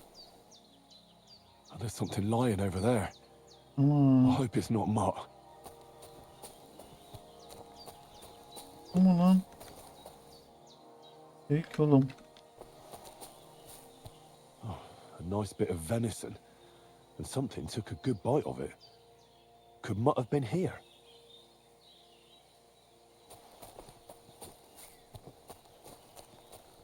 Dead. And robbed of everything, just like Capon left him. And there's no trace of Mutt. Mutt's nowhere around. Someone must have taken him in. It's not far to the herb woman's place. Maybe I should ask her whether she's seen him. Şeye mi gideceğiz? Bozena teyzenin yanına.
Ama eşkıyalar var ya, çok sıkıntı ya. Biz nasıl geliştireceğiz ki?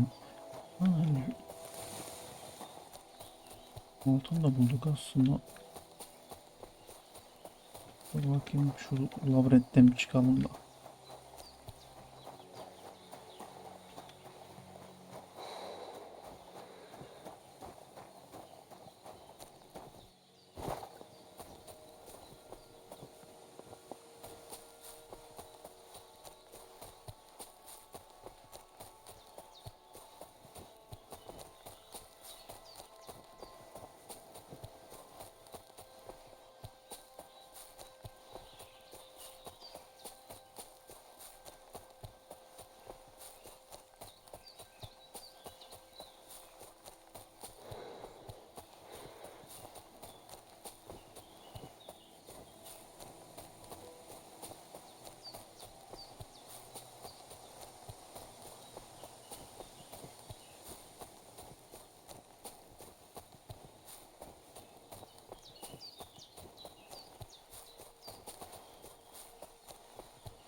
Canlılık 6 avantaj bu.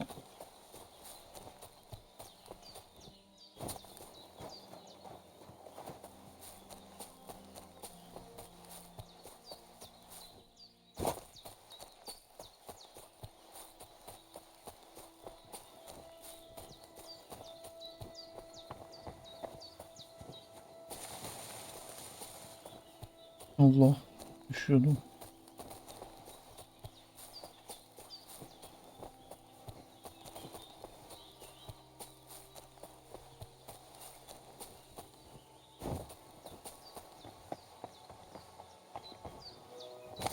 Geldik. Mekana. Burada adam ne oldu çok? İşte, ne yapıyorsun? Yapış.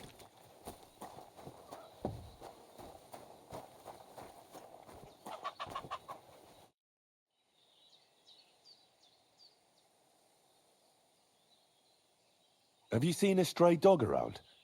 I thought he was dead, but he's likely still alive. I'm sorry. I haven't seen any dogs around. Oh, sucker. Do you have any idea where else he might have gone? If I were a dog, I'd go to where there's food. There are plenty of fishermen around the pond, and they're always throwing out leftovers at the tavern. Do you think he'd go and steal leftover food? I don't know much about dogs. He could have run into the woods and started hunting. He wouldn't be the first or the last. There's a whole pack of wolves near Samin these days.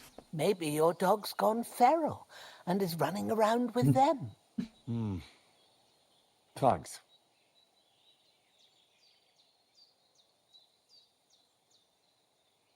Has something happened? My daughter Pavlena, remember her? She was here when I was healing you two. I remember.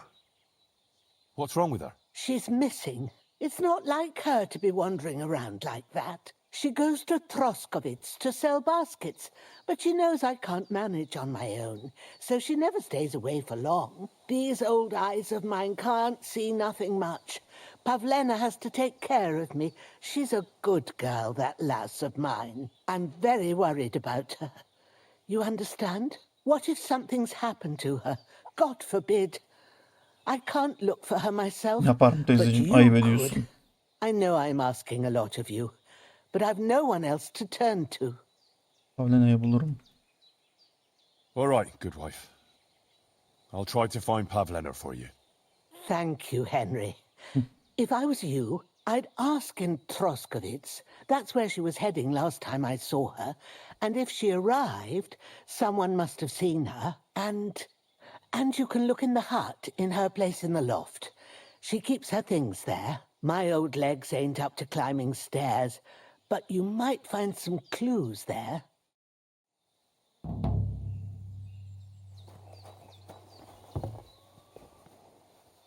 Çatı katındaki eşyaları.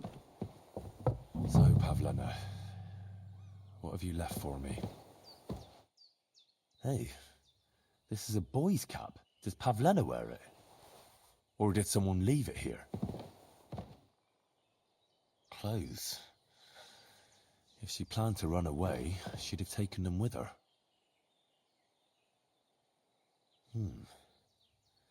Like she got up and went straight out. Ben biraz uyusam.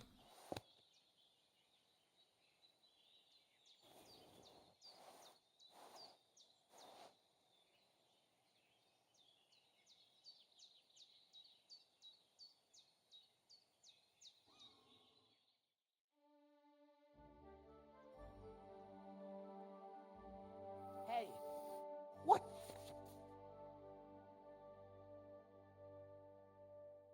What are you loitering around here for, you vagabond? Do you want me to report you for breaking and entering? Is it benim? No, you're right. Here's compensation. That's better. Now get lost. I'm glad that we could resolve this sensibly.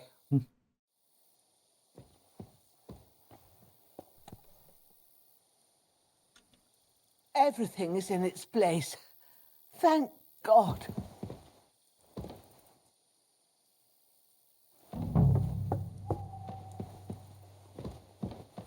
Uyu ve kaydet yapabiliyoruz mu?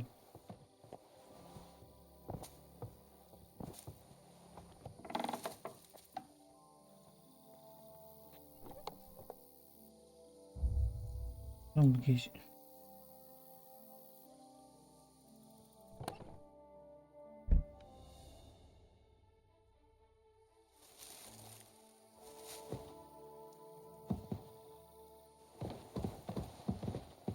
Az da uyusak.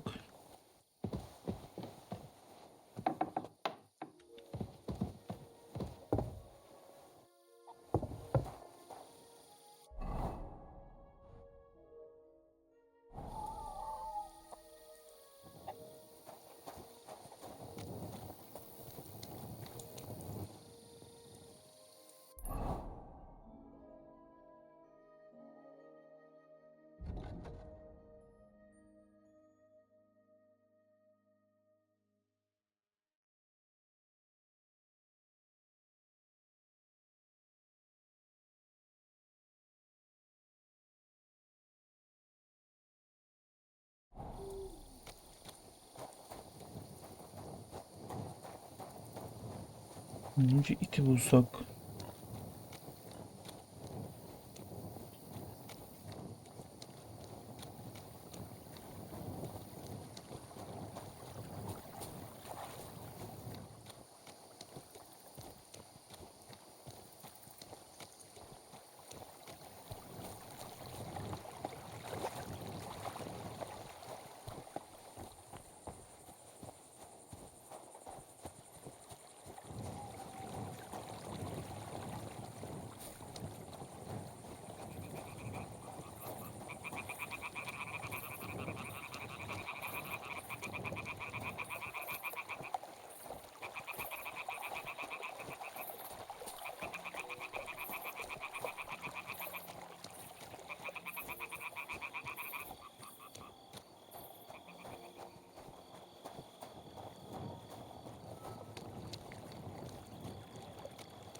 Arabacılar Han. Biz yukarıda mı kaldı acaba ya?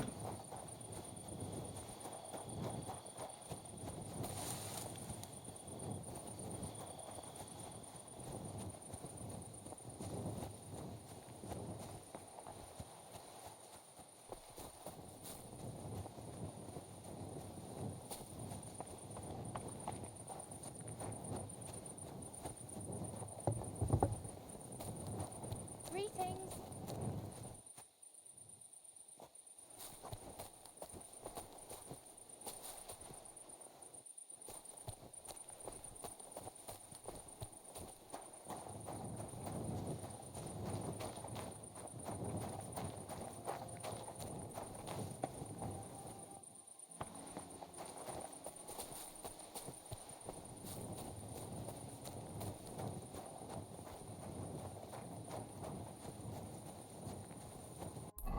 Bura ne? Meyhane.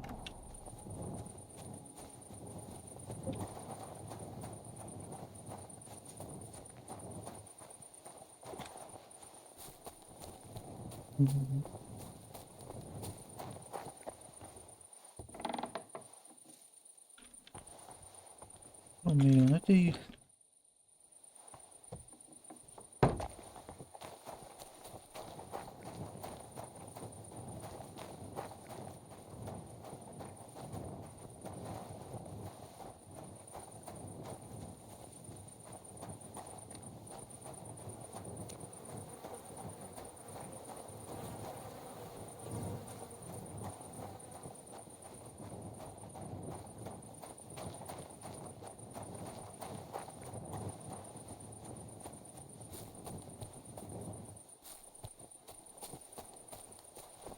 Greetings.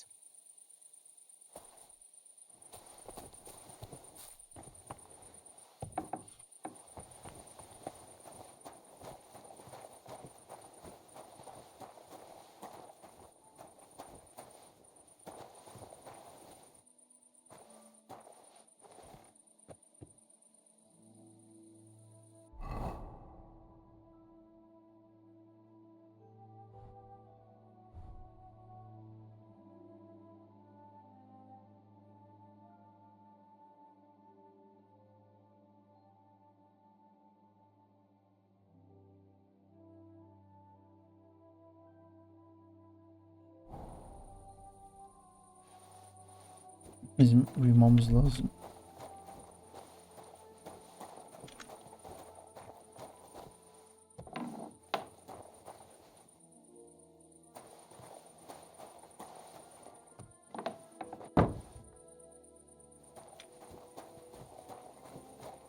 Ya da bekleyeceğiz.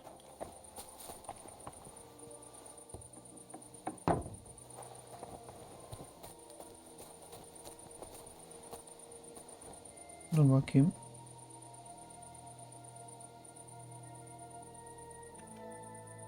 Hava aydınlanıyor zaten ya.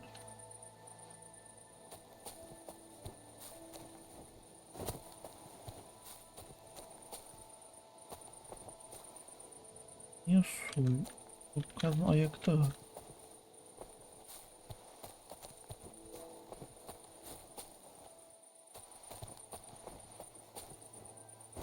Allah Allah. Oğlum, oyun baga da girmedi de.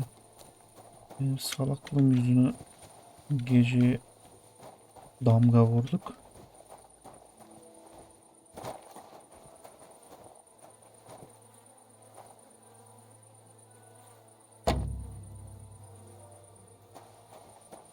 Maymuncuk lazım.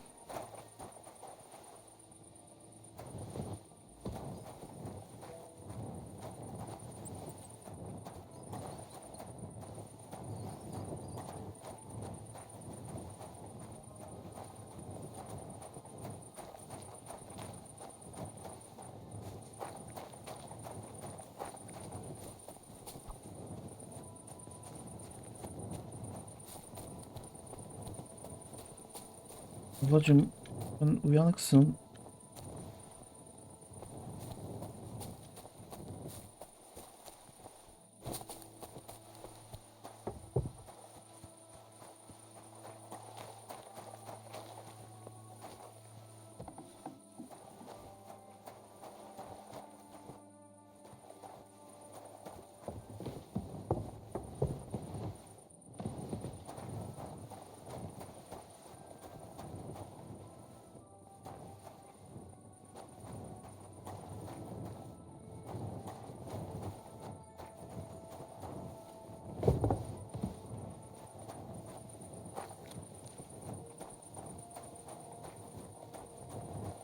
Elimizi yüzümüzü yıkayalım. Tamam. Gece olduğu için yapacak hiçbir şey yok.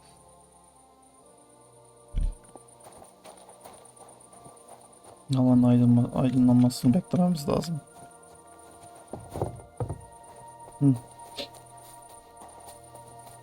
Jesus Christ be praised.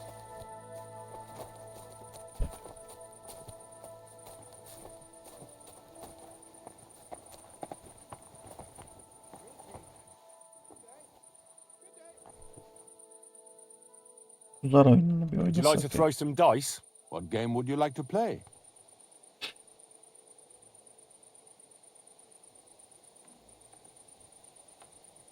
Let's play beggars. Let's play. Dilenciyiz. Dilencilik sanırım en kolay olan.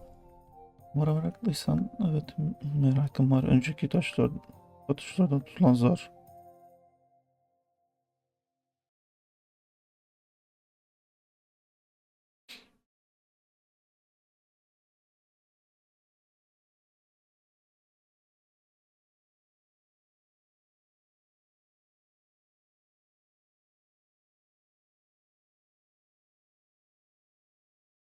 Hepsini atarak başlarsın. Tamam.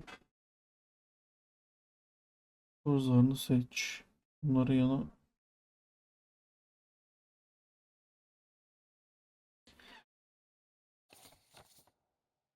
Tüm zar kombinasyonları ve puan değerleri. 50 3 6 10 15 500.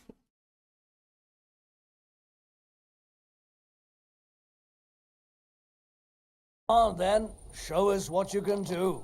Unless you're playing for the first time. God bless. Greetings. Ne yapacağız?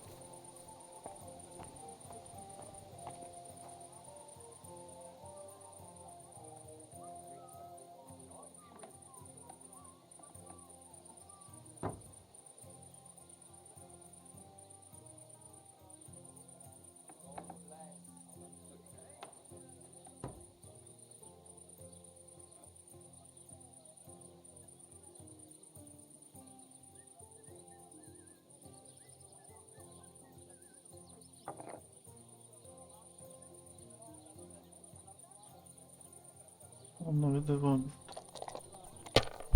God segne dich. Good to see you.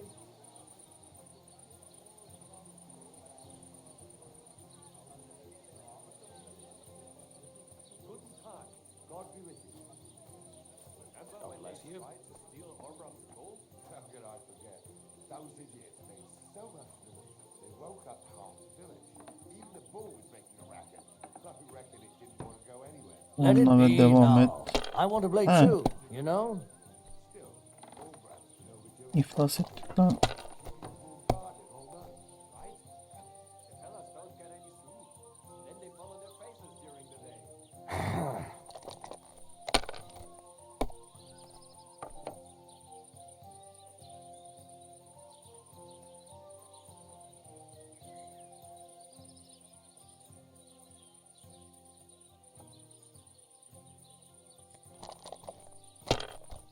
Hadi oğlum.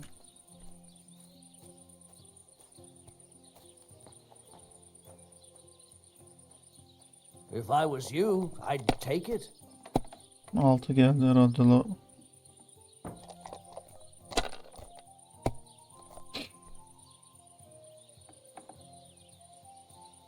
Bu adam ne kadar çok bir atıyor lan. Finally! I won! Aren't those dice sad that you're just letting them sit there?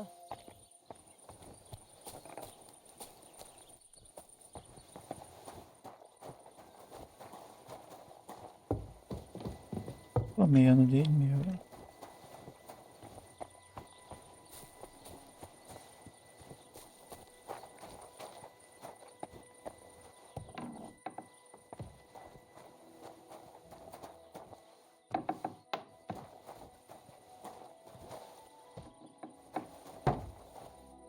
Yanlış oldu.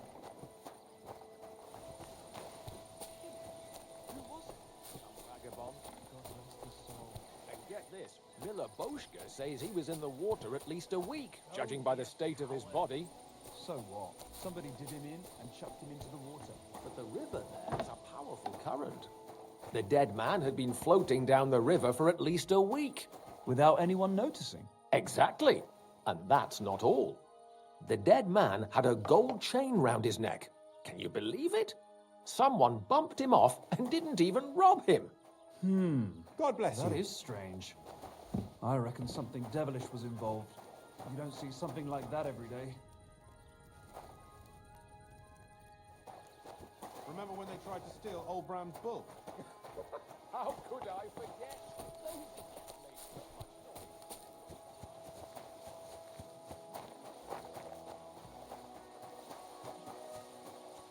Ya bu meyhane bura değil mi?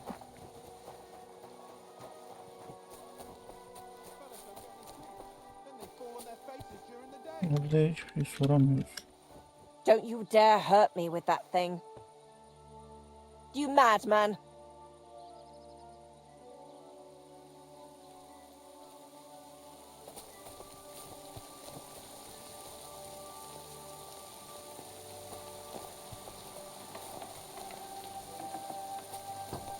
Greetings.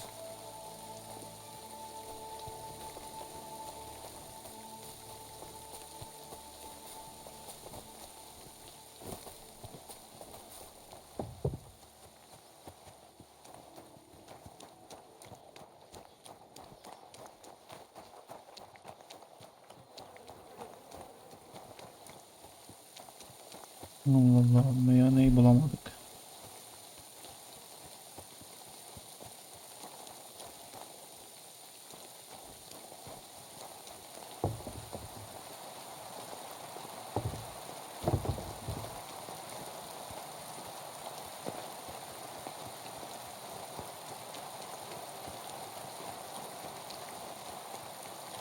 Bunu at çalabilirim.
Şimdi bir dakika.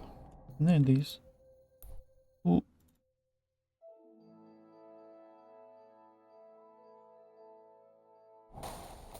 Mind where you're going.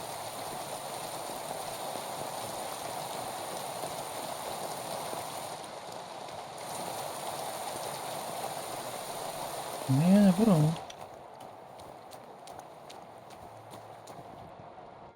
Greetings to you. How can I help? My dog got lost not far from here. Did you see him by any chance? I haven't seen any dogs round here for a while, but I hear there's wolves in the forest causing problems. Just the other day, a shepherd boy from Kopanina complained that his sheep were being eaten by the flea-ridden beasts. Where can I find this shepherd? Siegfried? He has a hut at Kopanina. It's just below the castle, on the back slope of Çobanı the da hill. bulalım. And you haven't heard anything else about wild dogs? Here, in the tavern? No.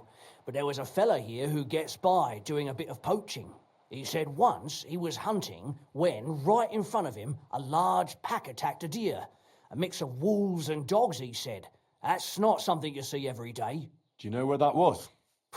How would I know where he goes hunting? But I'd say it was in the forest.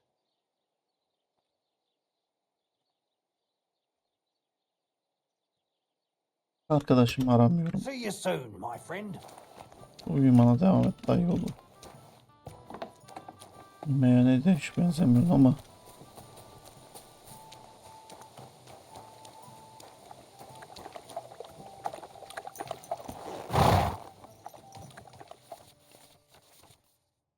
Hızlı biraz.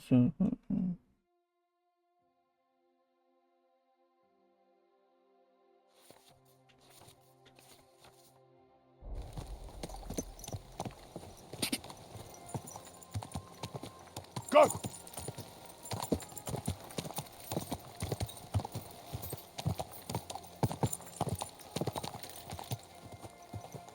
Go!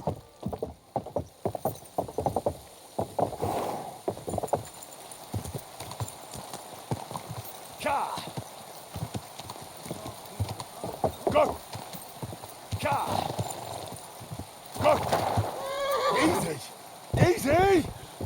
Ne oldu lan? Atı kaybettik. O ata binemedik.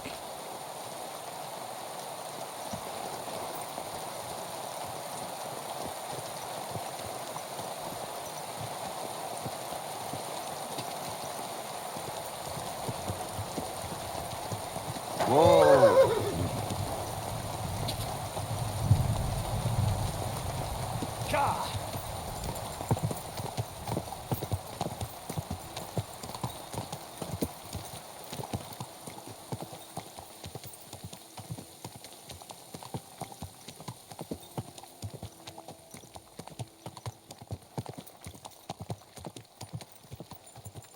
Balıkçılara da soralım. Quick!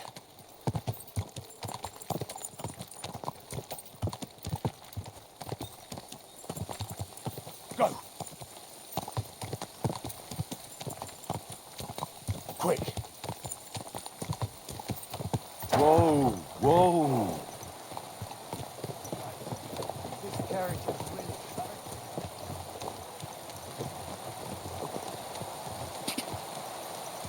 Go!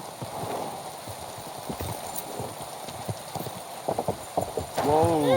Whoa!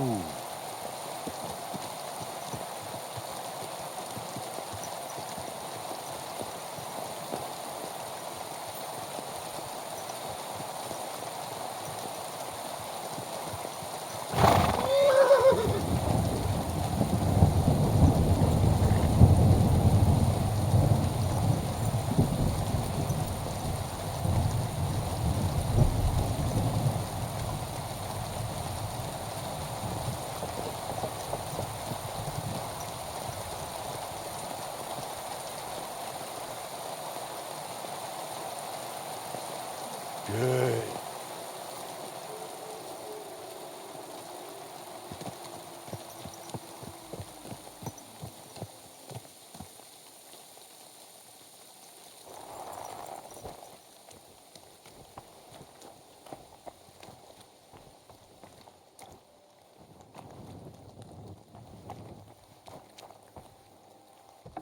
Are you going to bake bread today?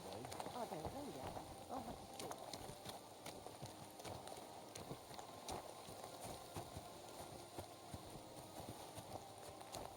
God bless you.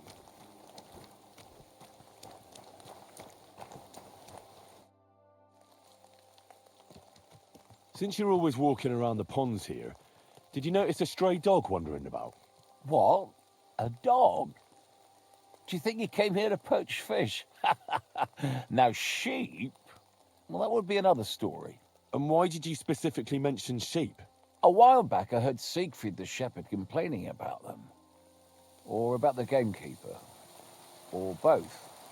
Why didn't you go and ask him yourself? Çoban çocuk. Where will I find that shepherd? Siegfried, he lives with his sheep not far from here. On the other side of the water, up on the hill, towards the castle. Thanks. I'll try and ask him.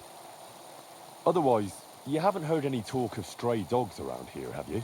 No, if it doesn't have fins and scales, I'm not interested in it. Though one night I was way down on the southern end of Rock Tower Pond, the big one, I've a spot there where I catch catfish. Well, I'm fishing, and all of a sudden I hear howling. Not just any old howling, mind you. There must have been at least 50 of them howling in the woods. A noise like an avalanche. I ran straight home and haven't been back there since. Such a large pack.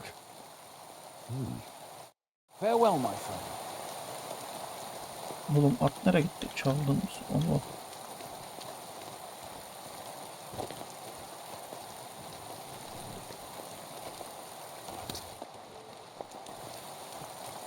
Vay be, çaldığımız at kayboldu.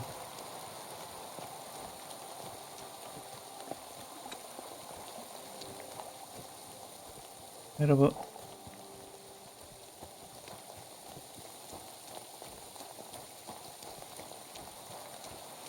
Nereye gideceğiz? FF ne tarafta?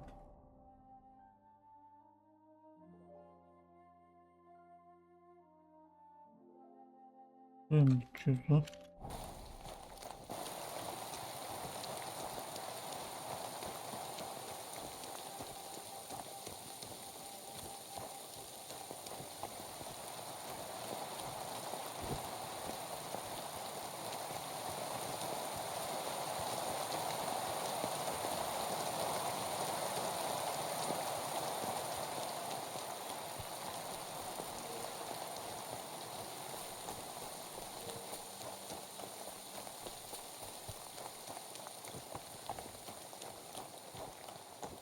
Hadi köpüşü bulalım.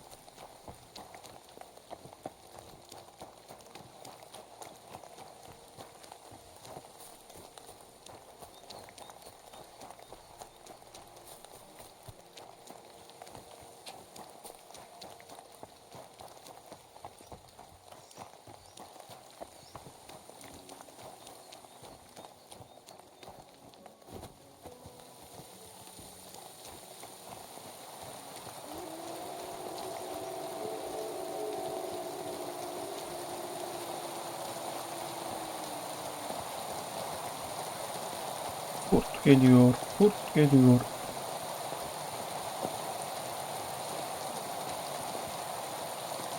Ama bu güneş aşağısına çıkar. Biz ne bir İrlanda'da mıyız?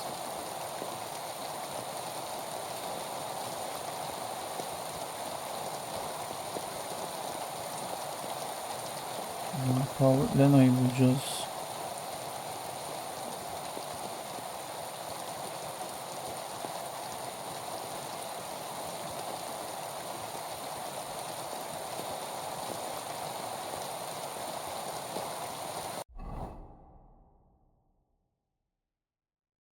Gideceğimiz yol daha çok uzun.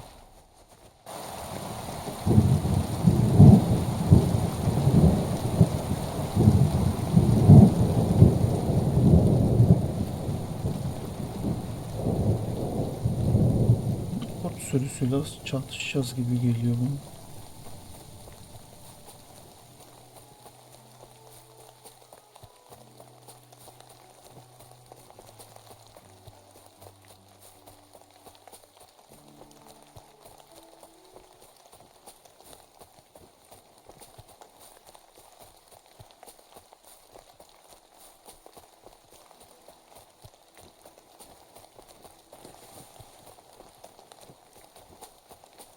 Kendimi John Wick gibi hissettim ya.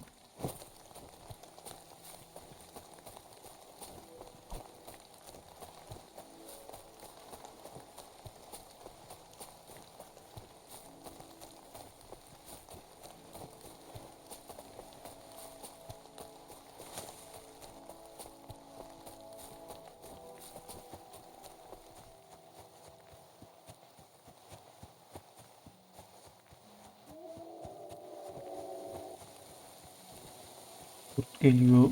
Kaçın. Buradan kaçmamız lazım. O kurtlar var ya.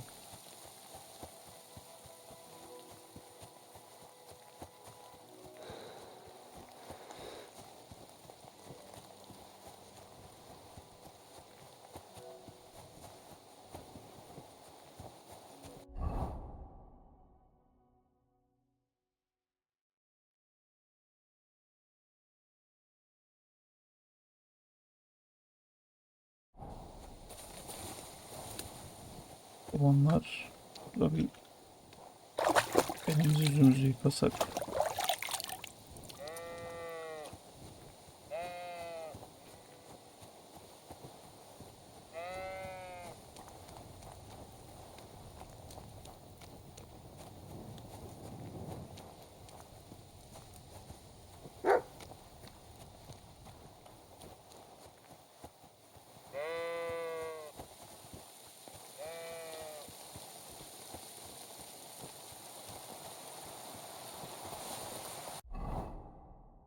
Biz bayağı gelmişiz lan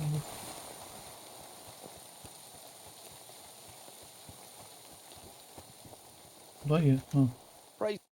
Ne konuşalım. I hear you have some problems with wolves. You can say that again. Those fucking mangy beasts are eating my sheep. They take them like they were for sale at the market. Did you notice an ordinary mutt amongst those wolves? You know, there might have been. I didn't get a close look at them, but one seemed to be smaller and was a strange colour. That could have been Mutt. If I understand you, you're looking for your dog and think he might be with those wolves, right? That's right. I'll have to find that pack to see if it's him. I'll say, since you're already going after that pack, would you mind doing a good deed? If you kill those furry fuckers, there'll be a reward in it for you. Why not? I can kill two birds with the one stone. That's Buraya great. kadar geldik. It'll be well worth your while. I hope so. Where can I find that wolf pack? I was grazing my sheep up on the slope last time, by the forked birch, and those monsters learned to go there. I don't take my sheep there anymore, but those fuckers still go sniffing around over there. So we'll bring your flock up there again and wait and see if they come. Are you fucking mad? I don't want to lose any more sheep. I think you just need some bait. Not even one single sheep? I promise I'll look after it.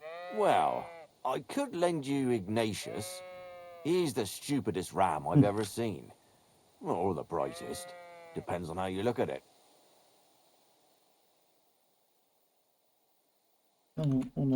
All right. I'll take Ignatius and go and have a look around that forked birch. Will he come with me, or will I have to lead him up somehow? That bugger will follow you himself. Just wave a carrot in front of his face. He's mad for carrots. I can't even count the times he's rammed his way into my house to get some. I happen to have one here. If you take it with you, he'll follow you around like a loyal dog. When you get to the pasture, just throw the carrot and then go and hide. Ignatius will stay there. Where can I hide there? There's a thicket across the road. But don't worry, if the wolves go after the sheep, they won't notice you. But you'll hear them from far away as they get closer. I don't know anything more horrifying than the sound of their damned howling. Take care. Nice. Ignatius neydi lan o?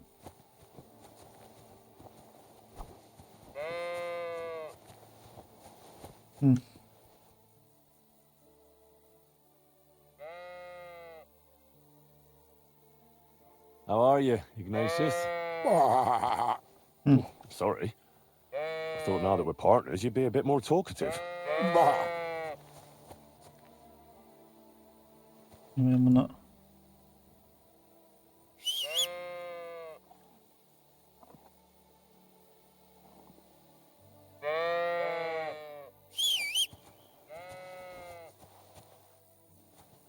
Gidiyoruz, gel bakayım. Biz nereye gideceğiz?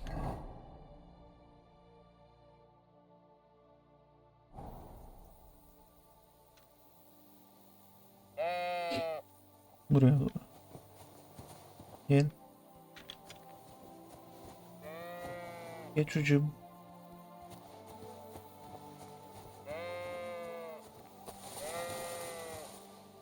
Gel bakalım.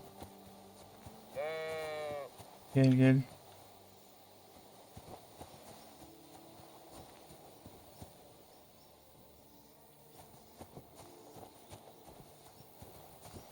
Gel.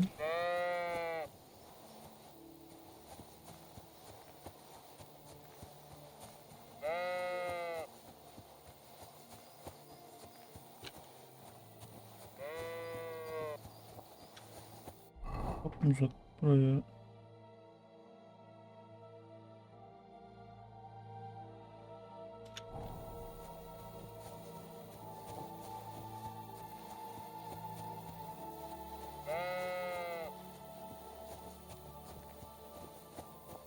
Gel ya.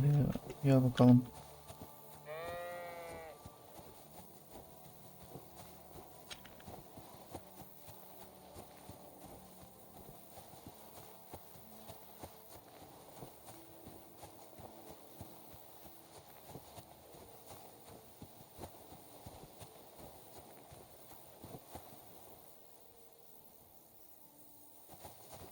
Forked birch.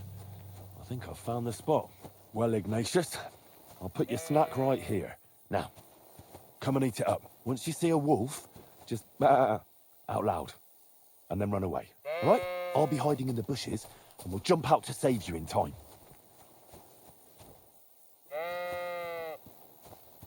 İşte Allah. Dur lan. Üstme. Mama şeyi. Avucu nerede?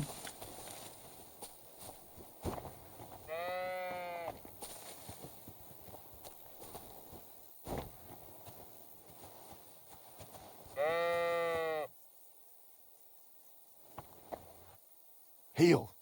Lie down. Right. You won't do anything without... Avuç verdim verdi. A carrot.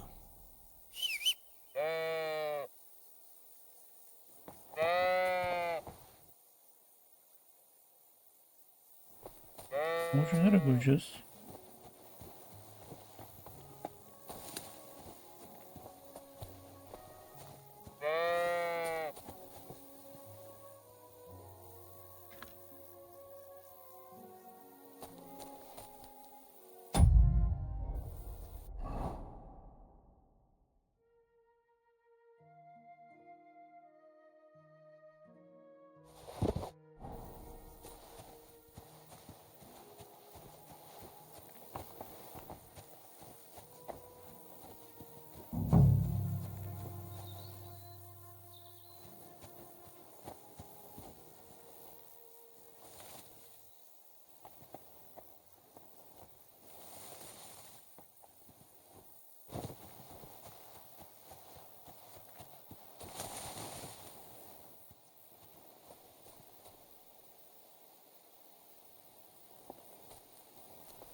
Geliyor mu lan?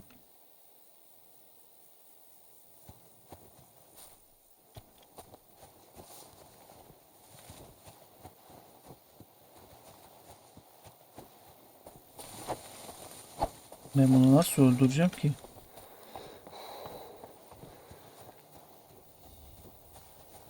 Allah.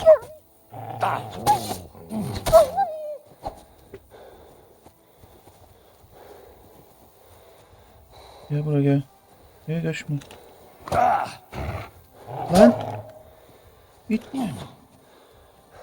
Bu bizim köpek değil.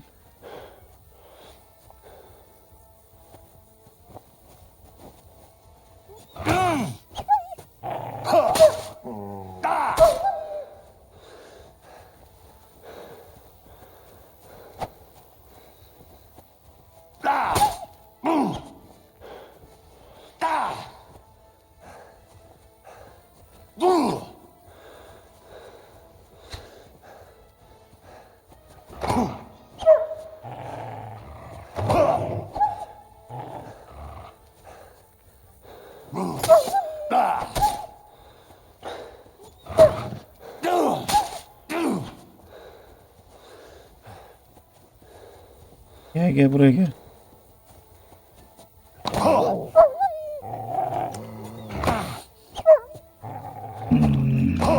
Allah belanı öldürecek da bizi bu. Gel.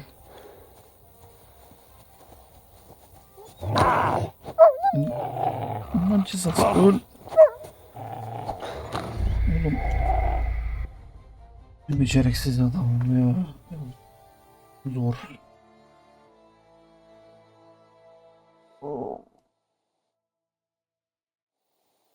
Tamam. İşin.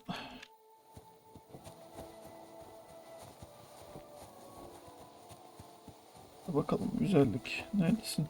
Gel.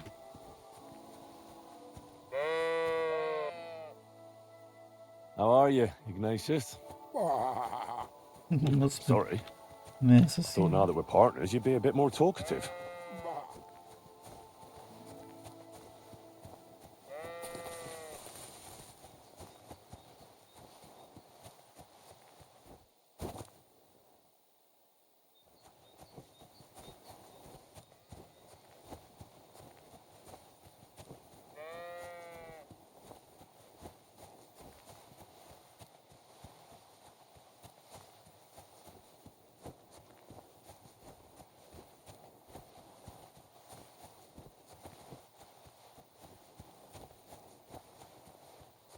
Ya Ignatius niye gelmiyor? Gel. Gel sana mama vereceğim. Avuç vereceğim gel.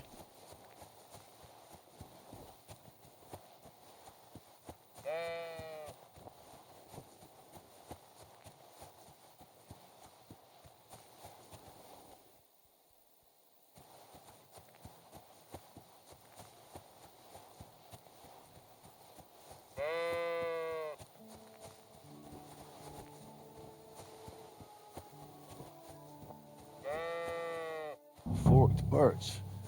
I think I've found the spot. Well, Ignatius, I'll put your snack right here. Now.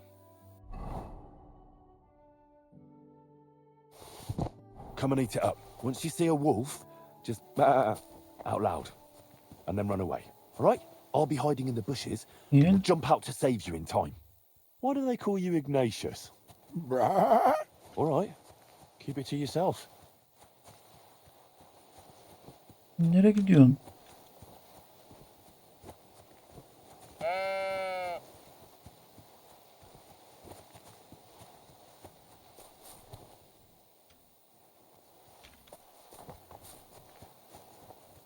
Gel buraya gel. Gel. Gel çabuk gel.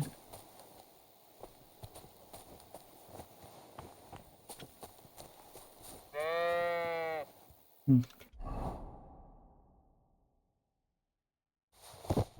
Gel bakalım.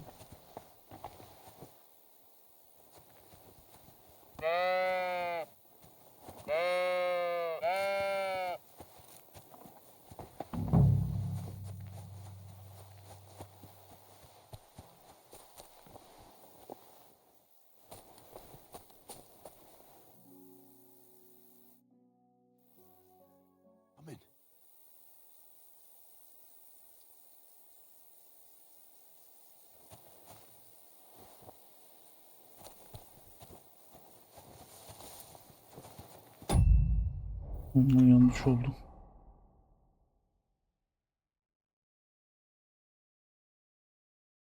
Öldüreceğiz, öldürmeyeceğiz.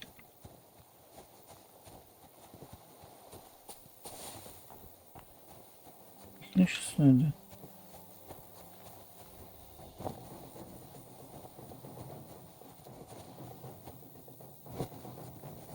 Hoş köpek. Hoş. Allah.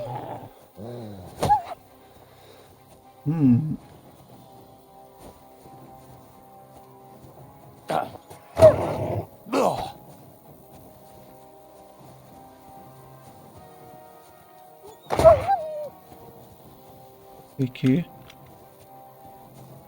Gel bakalım. Gel bakalım küçümen. Gel bakalım küçümen.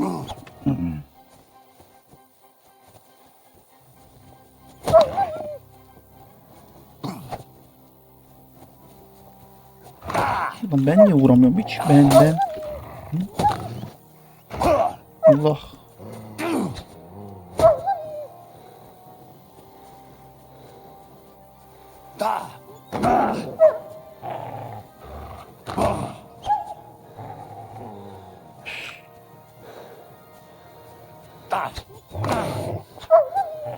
Bir tane de ben vurayım.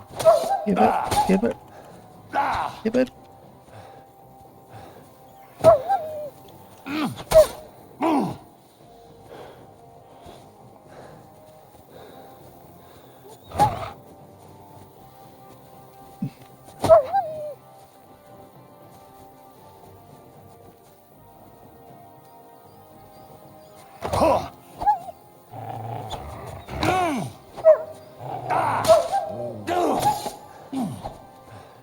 Beline kuvvet.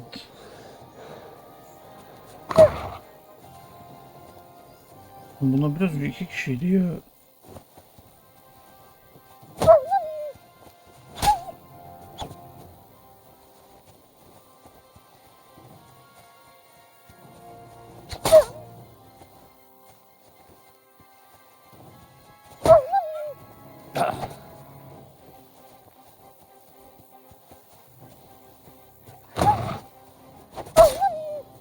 Alçak.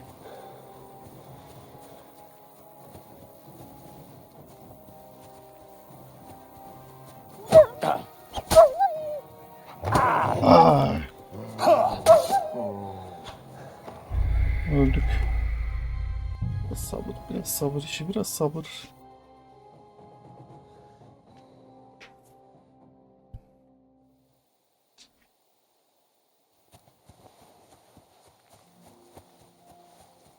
Neydi benim çocuğum? Ignitions. Gel bakalım.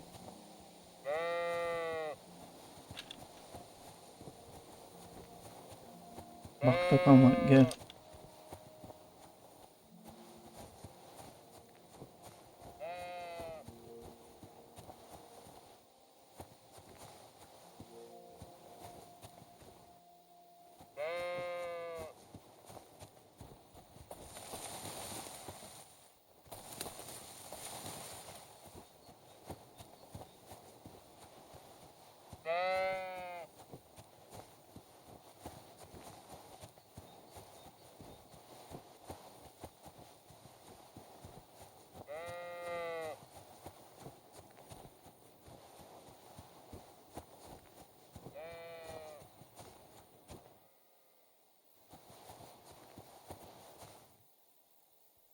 Do you want to go back home? You must be afraid. My, you aren't afraid of anything. I respect that.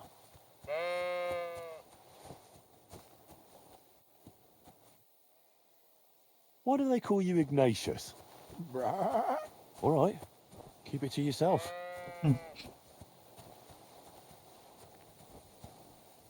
How are you, Ignatius?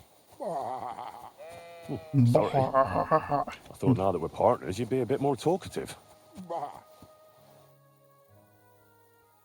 Don't you think we've been chatting long enough? I'm glad. Let's go and get this over with.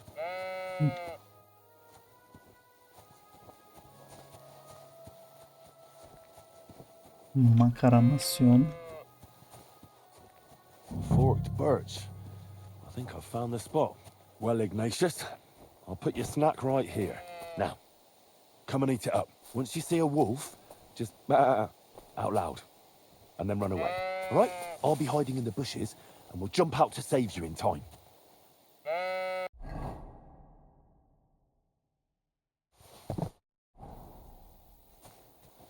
İyi bakalım.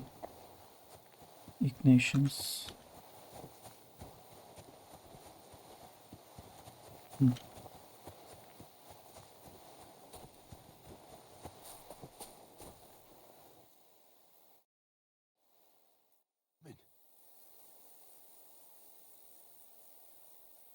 Kurt sürüsünü öldür.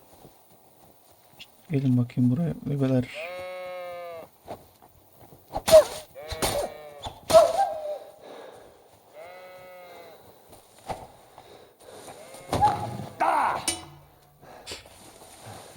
Öleceksin gel.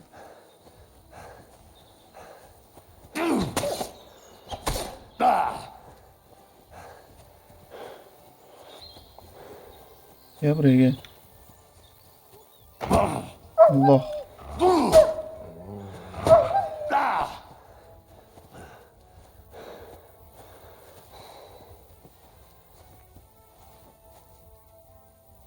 Saldır.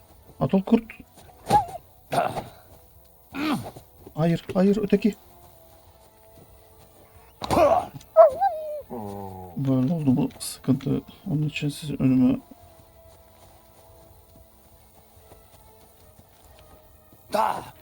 Hayır, hayır, hayır.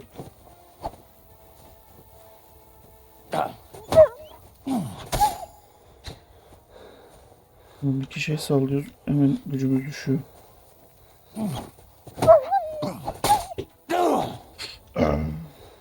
Sen git. Defol. Köpek.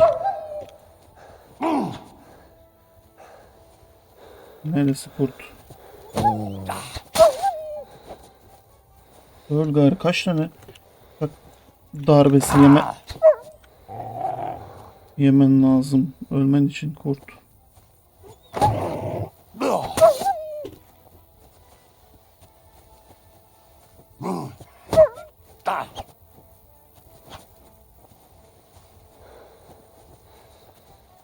Allahu Ekber. Geber. Gel gel gel. Gel sen gel. Sıra. Nereye kaçtın lan?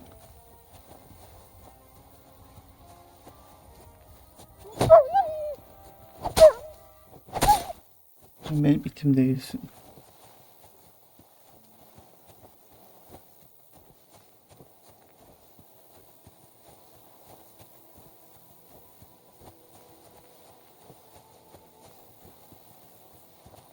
Kurt nereye gitti o?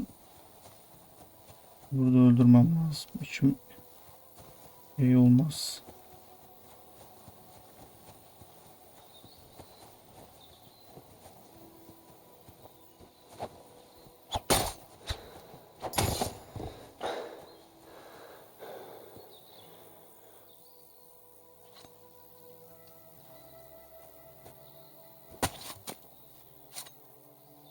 Oh, kurtlar öldü.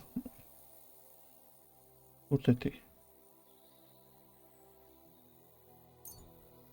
Para eder satarız. Bir kurt da burada. Bunu boğazlı.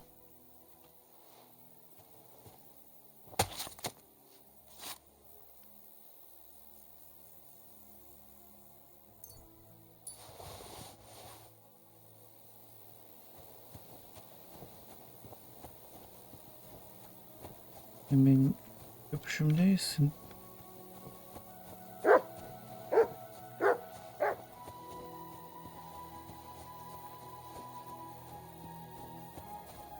Ama gitmişin öldü. Başaramadık.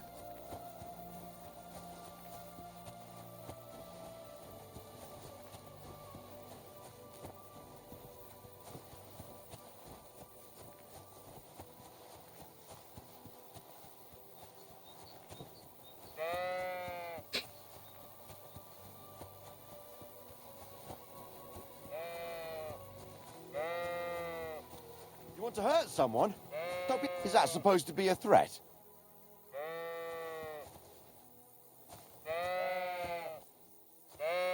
Konuşamıyorum. Stop fooling around. You were beginning to make me nervous.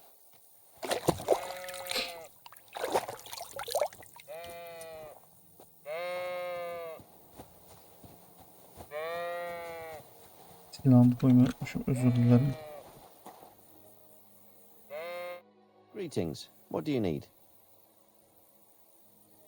I'm back because of those wolves of yours. Ah, I'm glad to see you alive and healthy. How did it go? You don't need to worry about them anymore. You don't say. What a relief it is to hear that. Here's something for your help, just like I promised. Bakalım. I didn't find my dog among them. Did you try to ask our kuruş. gamekeeper? He might be a drunk, but he'd probably notice a stray dog in the woods. He doesn't live far away. Down the hill here along the road. Right on the rock above the pond.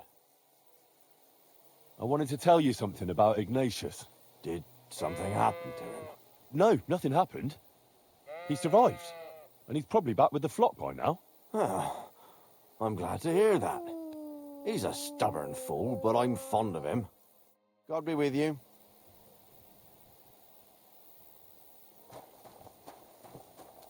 İşemeden.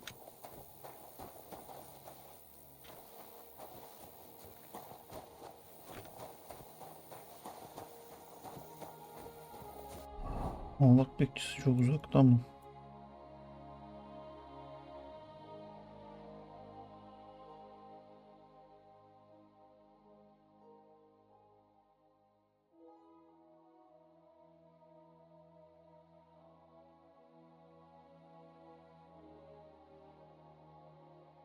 Bayağı gezmişiz abi arkada.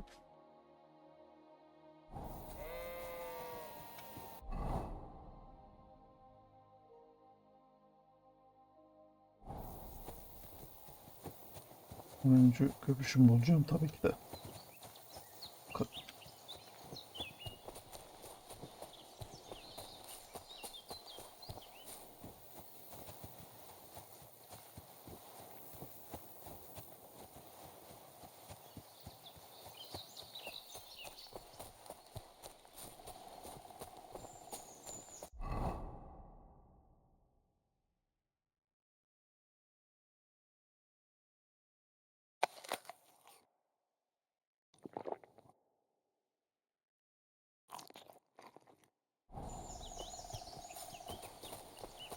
Uyumam lazım.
Ne haydutlamaydı.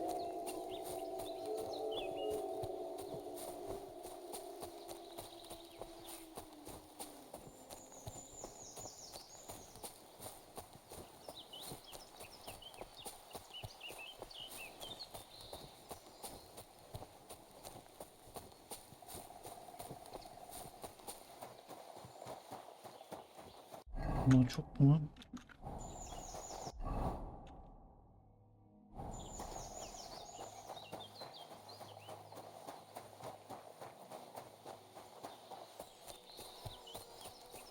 Oğlum dövüşme şeyini bayağı öğrendim.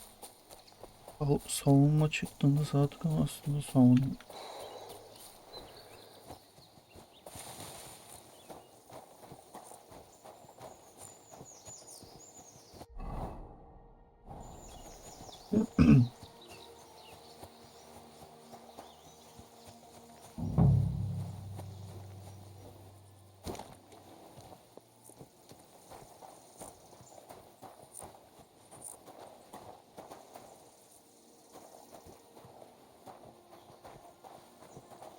Nerede bu adam? Bir kere daha yıkayalım kendimizi.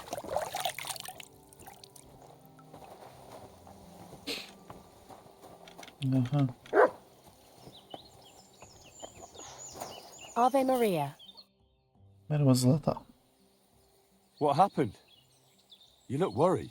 My husband Vostatek left to go hunting and hasn't come back. I'm worried that something happened to him. He's von Burgo's lead huntsman, and the forest is full of poachers these days. Maybe he just got caught up somewhere. Not a chance. We're invited to young Lord Semin's wedding. He wouldn't dare miss that by wandering around the woods for so long. What would Lord Semin think if we didn't show up? It would be a disgrace. Yapma işte, köpeğe sormaya Sometimes geldim. loses track of time out in the woods, but I've got a really bad feeling about it this time. One time, Vostatek didn't come home for 4 days after his horse broke its leg in the woods. I had a feeling right away that something bad had happened. And I have that same feeling now. Do you reckon you could help me?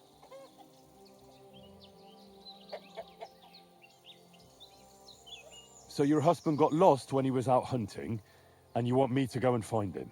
I'd go myself, but Vostatek doesn't want me going to the woods on my own. He says it's dangerous. But you look like a fearless lad, and I'll be sure to reward you for your efforts.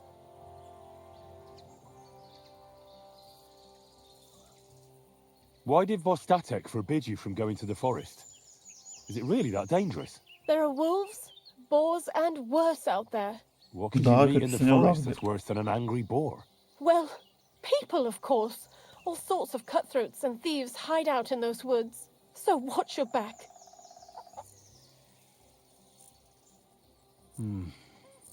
I'll keep that in mind. What can I expect in return for helping you?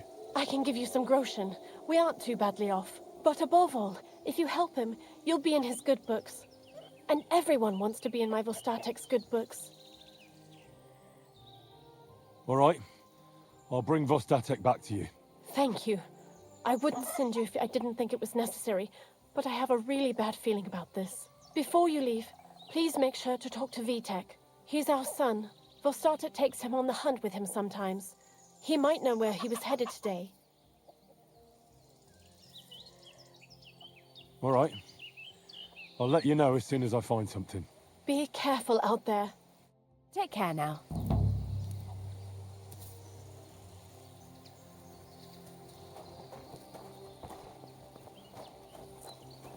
Tuvalet mi lan? Aynen. Onlar bile klozete sıçıyorlarmış. Ya ben buraya...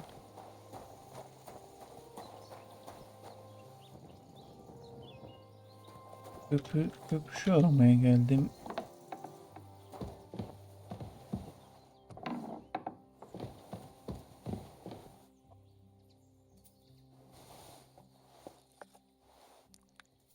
Yemek çalıyorum biraz. Hakkını helal et.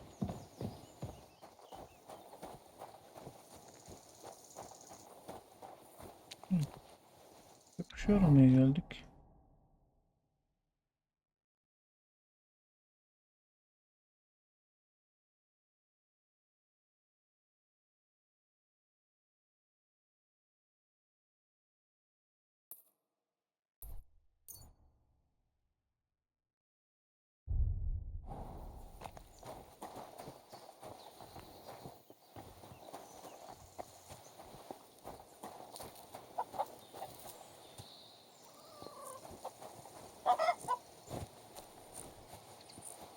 Bakın buradan çıkıyorum.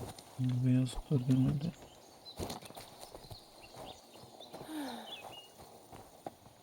What are you poking around that door for, huh? Ama oğlumla görüşecektik.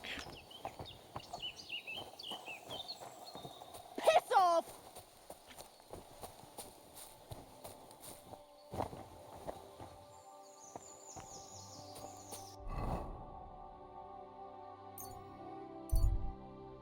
Dur oğlum.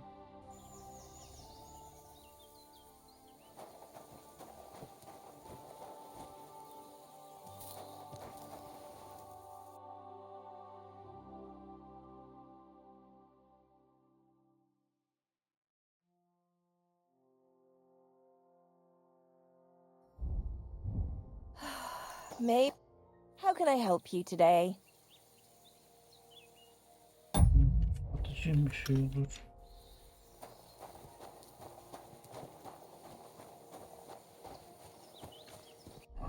Burada ne var?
Belli noktaları buraya gitmek için mesela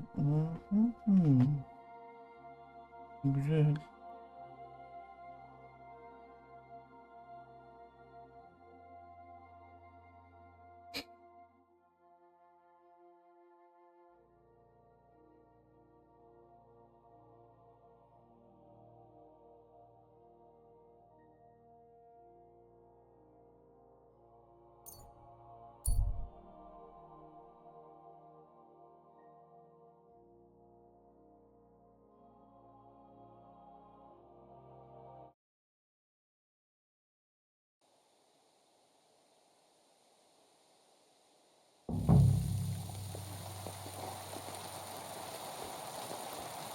Good to see you. Greetings, Master Guard.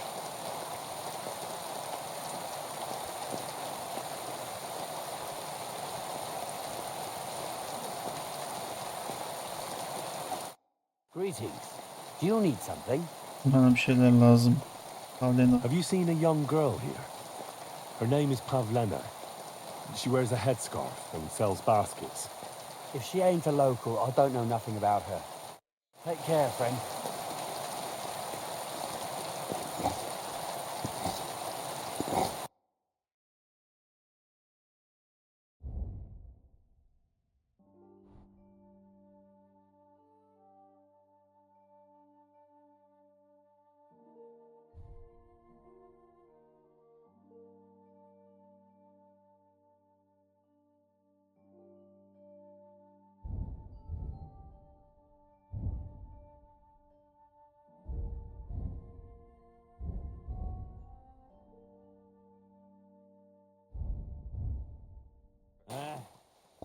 Maybe my...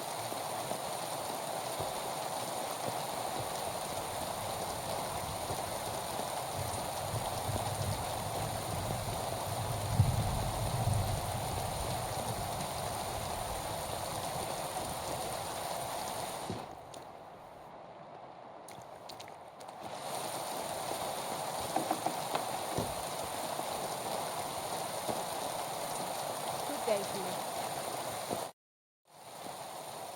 I'm looking for a young girl named Pavlena. She's missing. She was supposed to be selling baskets here. Do you know anything about her? I don't know no Pavlina. Sorry. I hope you find her soon. See you later. I apologize.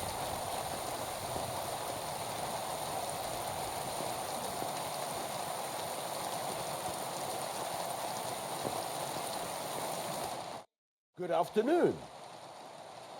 Have you seen Pavlena around? She's a girl from Zhelyov who sells baskets here sometimes. No, I don't know nothing about her. Sorry. Take care, friend. Pavlena'yı burada bulamadık. Nerede bulacağız? Bu bizim dilenci kadınlar. Dilenci de gitmiş.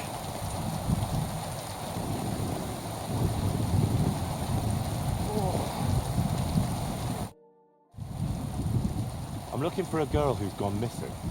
Her name's Pavlena. She lives in the woods near Zhelyov and comes here selling baskets and remedies. Can you help me? I know who you mean, but I won't help you. We drove her mother and her out of here by rights. And we only put up with Pavlena coming here out of Christian charity. If anything's happened to her, it ain't our concern. Take care. Bunlar kovmuş. Grüß dich. Wie kann ich dir helfen? Have you seen Pavlena around here? A young girl Abla from beni Zhelyov. Almanca bilmiyorum. Sells Ne olacak? baskets here sometimes. I don't know no Pavlena. Sorry. I hope you find her soon. Bis bald.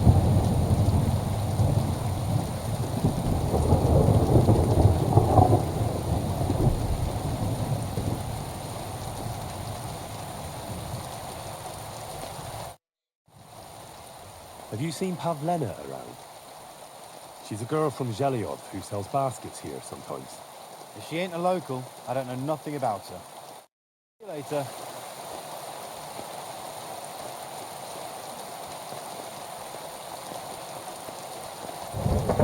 Kapıyı açmayın. Kapatsak. Lord be with you. Have you seen a young girl here? Her name is Pavlena. She wears a headscarf and sells baskets. Do I look like someone who goes out to the village green to talk to travelling hawkers? Go and bother someone else. It was good to see you, my friend. Sure. Welcome. You can buy everything you need from me, but excuse the selection. A few days ago, I salvaged some things, but... Were there any valuables in there? You bet. And for Taylor Bartishak, if you only... And where did the wagon tip? On the roads near the cat. I can't tell you how much it's still... Sorry to hear that. Me too. But what can I do? So, what will it be? I'm searching for Pavlena from Zhelyov. She comes here selling baskets. Do you know anything about her? That herb woman Bozena's daughter. I don't know nothing about her, and I don't want to know. They ain't welcome here. I wanted to ask you, what's on the other side of that nearest hill? I'm not from here, and I'd like to get my bearings. You look like a merchant to me, so you probably know best. Ja, natürlich, you're not from here. Everyone around here knows that, after what happened in Betty's Tavern. Aber das ist deine Sache. That is your business, lad. Also, what do you want to know?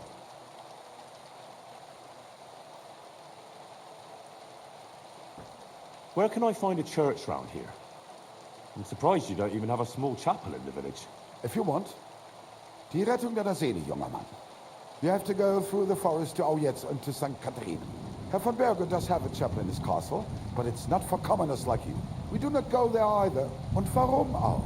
The gravedigger Ignatius takes care of burials outside the village, and weddings usually take place without a local priest. No one wants to pay the church more than they have to. Das ist ja wohl klar.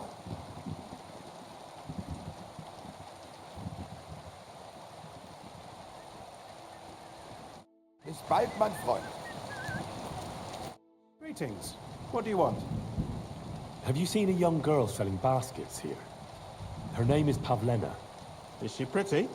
If she was pretty, I'd have noticed for sure. Hadi lan orada zırt You haven't tapoz. seen her? No. So either she wasn't here, or she's home. See you later, my friend. Pavlina'yı nasıl bulacağız?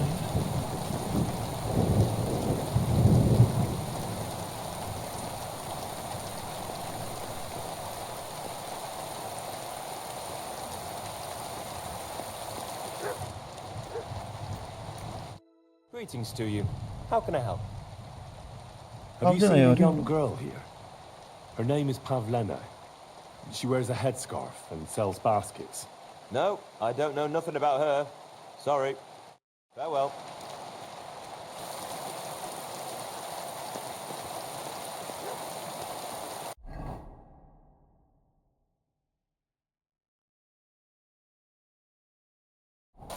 Pavlina'yı da sormadım, insan kalmadı.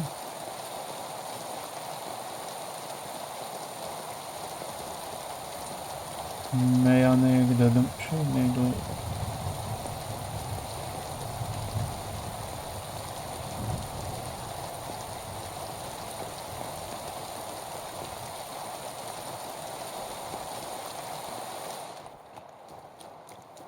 Greetings to you. Have you seen a young girl here? Her name is Pavlena. She wears a headscarf and sells baskets. Better you ask innkeeper Betty about things like that. I'm just the help, and I ain't seen any Pavlena. Ne de Allah'ımız. Lord be with you. Here you go. Have you seen a young girl here? Her name is Pavlena. She wears a headscarf and sells baskets. Pavlina? That's a nice name. Is she your sweetheart? No, nothing like that. I'm just helping her mother find her. She's worried about her. I see. Well, I'm sorry, but I don't know nothing about her.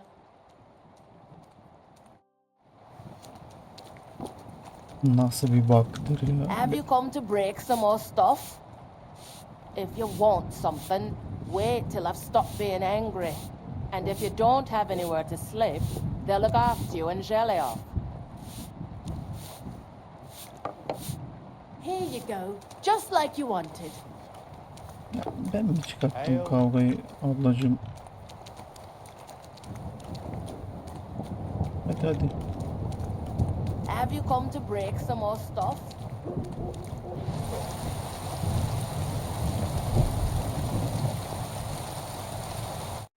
God be with you. What would you like? I'd like to apologise for that brawl. Lord Capon is a bit hot-headed. That capon of yours is a puffed up fool, more to the point. But that was some punch, I'll give him that. And you fought like a lion and all. We outnumbered you, but we still had our work cut out. Yaparız öyle şeyler. You were better. If they hadn't dragged us apart, we wouldn't have stood a chance. Aye, but you wouldn't avoid the stocks even so. People in the village don't like strangers, and my father is no different. In any case, as far as the two of us are concerned, it's all water under the bridge, right? Right. You can see I'm not some idiot, can't you?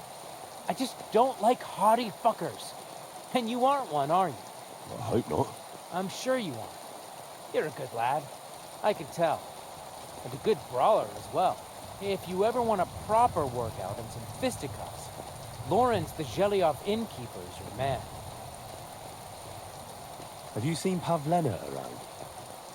She's a girl from Jelly-off who sells baskets here sometimes.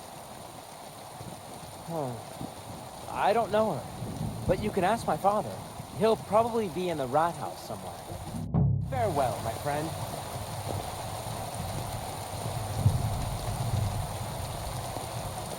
Valilik nerede?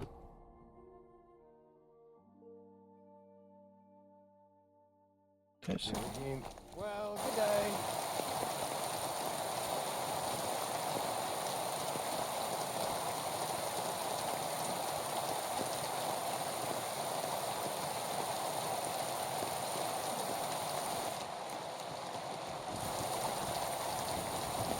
Good to see you. Greet.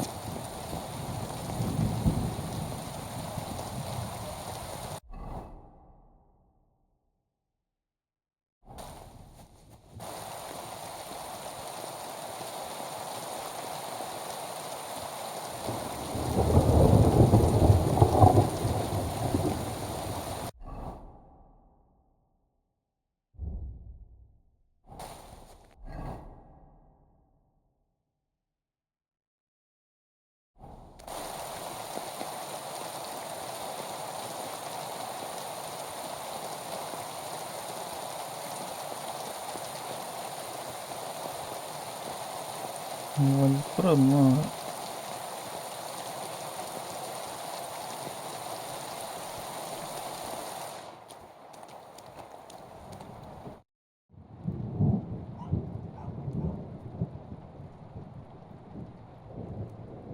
I'm looking for Pavlena, the daughter of Bozhena from Zhelyov. She comes here selling baskets and other items. Aye, I know her. Do you know if she's been here in the last few days, Master Bailiff? I'm a bit worried about her. I haven't seen her myself, but you can ask around the village. Try the houses along the road to Zhelyov. She'd have to pass that way. What can you tell me about Pavlena? She used to live here with her mother, but then we drove them out. She's not the kind of girl you'd notice much, but she knows how to take care of herself. I let her come round here because, well, maybe I've gotten soft in my old age. But I reckon children shouldn't have to pay for their parents' sins. Don't you think? Why did you drive them out of Troskovitz? What happened? Bozhena was our midwife. It ain't the cleanest trade, but it's needed. Women all over the domain used to call for her help with births. Only, as it turned out, bad help is worse than no help at all. I won't go digging up old grievances, but believe me, we had cause enough to drive that old witch out of here. Do you think anyone here would want to hurt Pavlena? Troskovitz is a decent village. You'd better watch your mouth.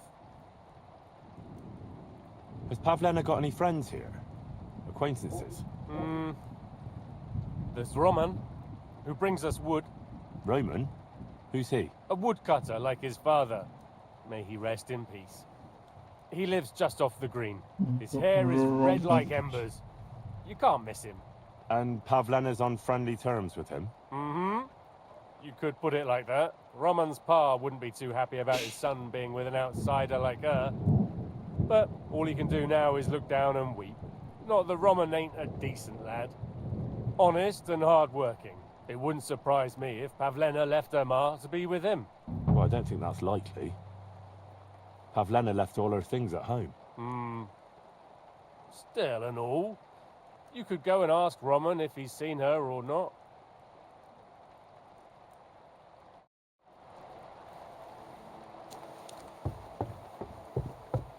Ne oluyor lan? Neyse oyun burada yeter, bırakalım.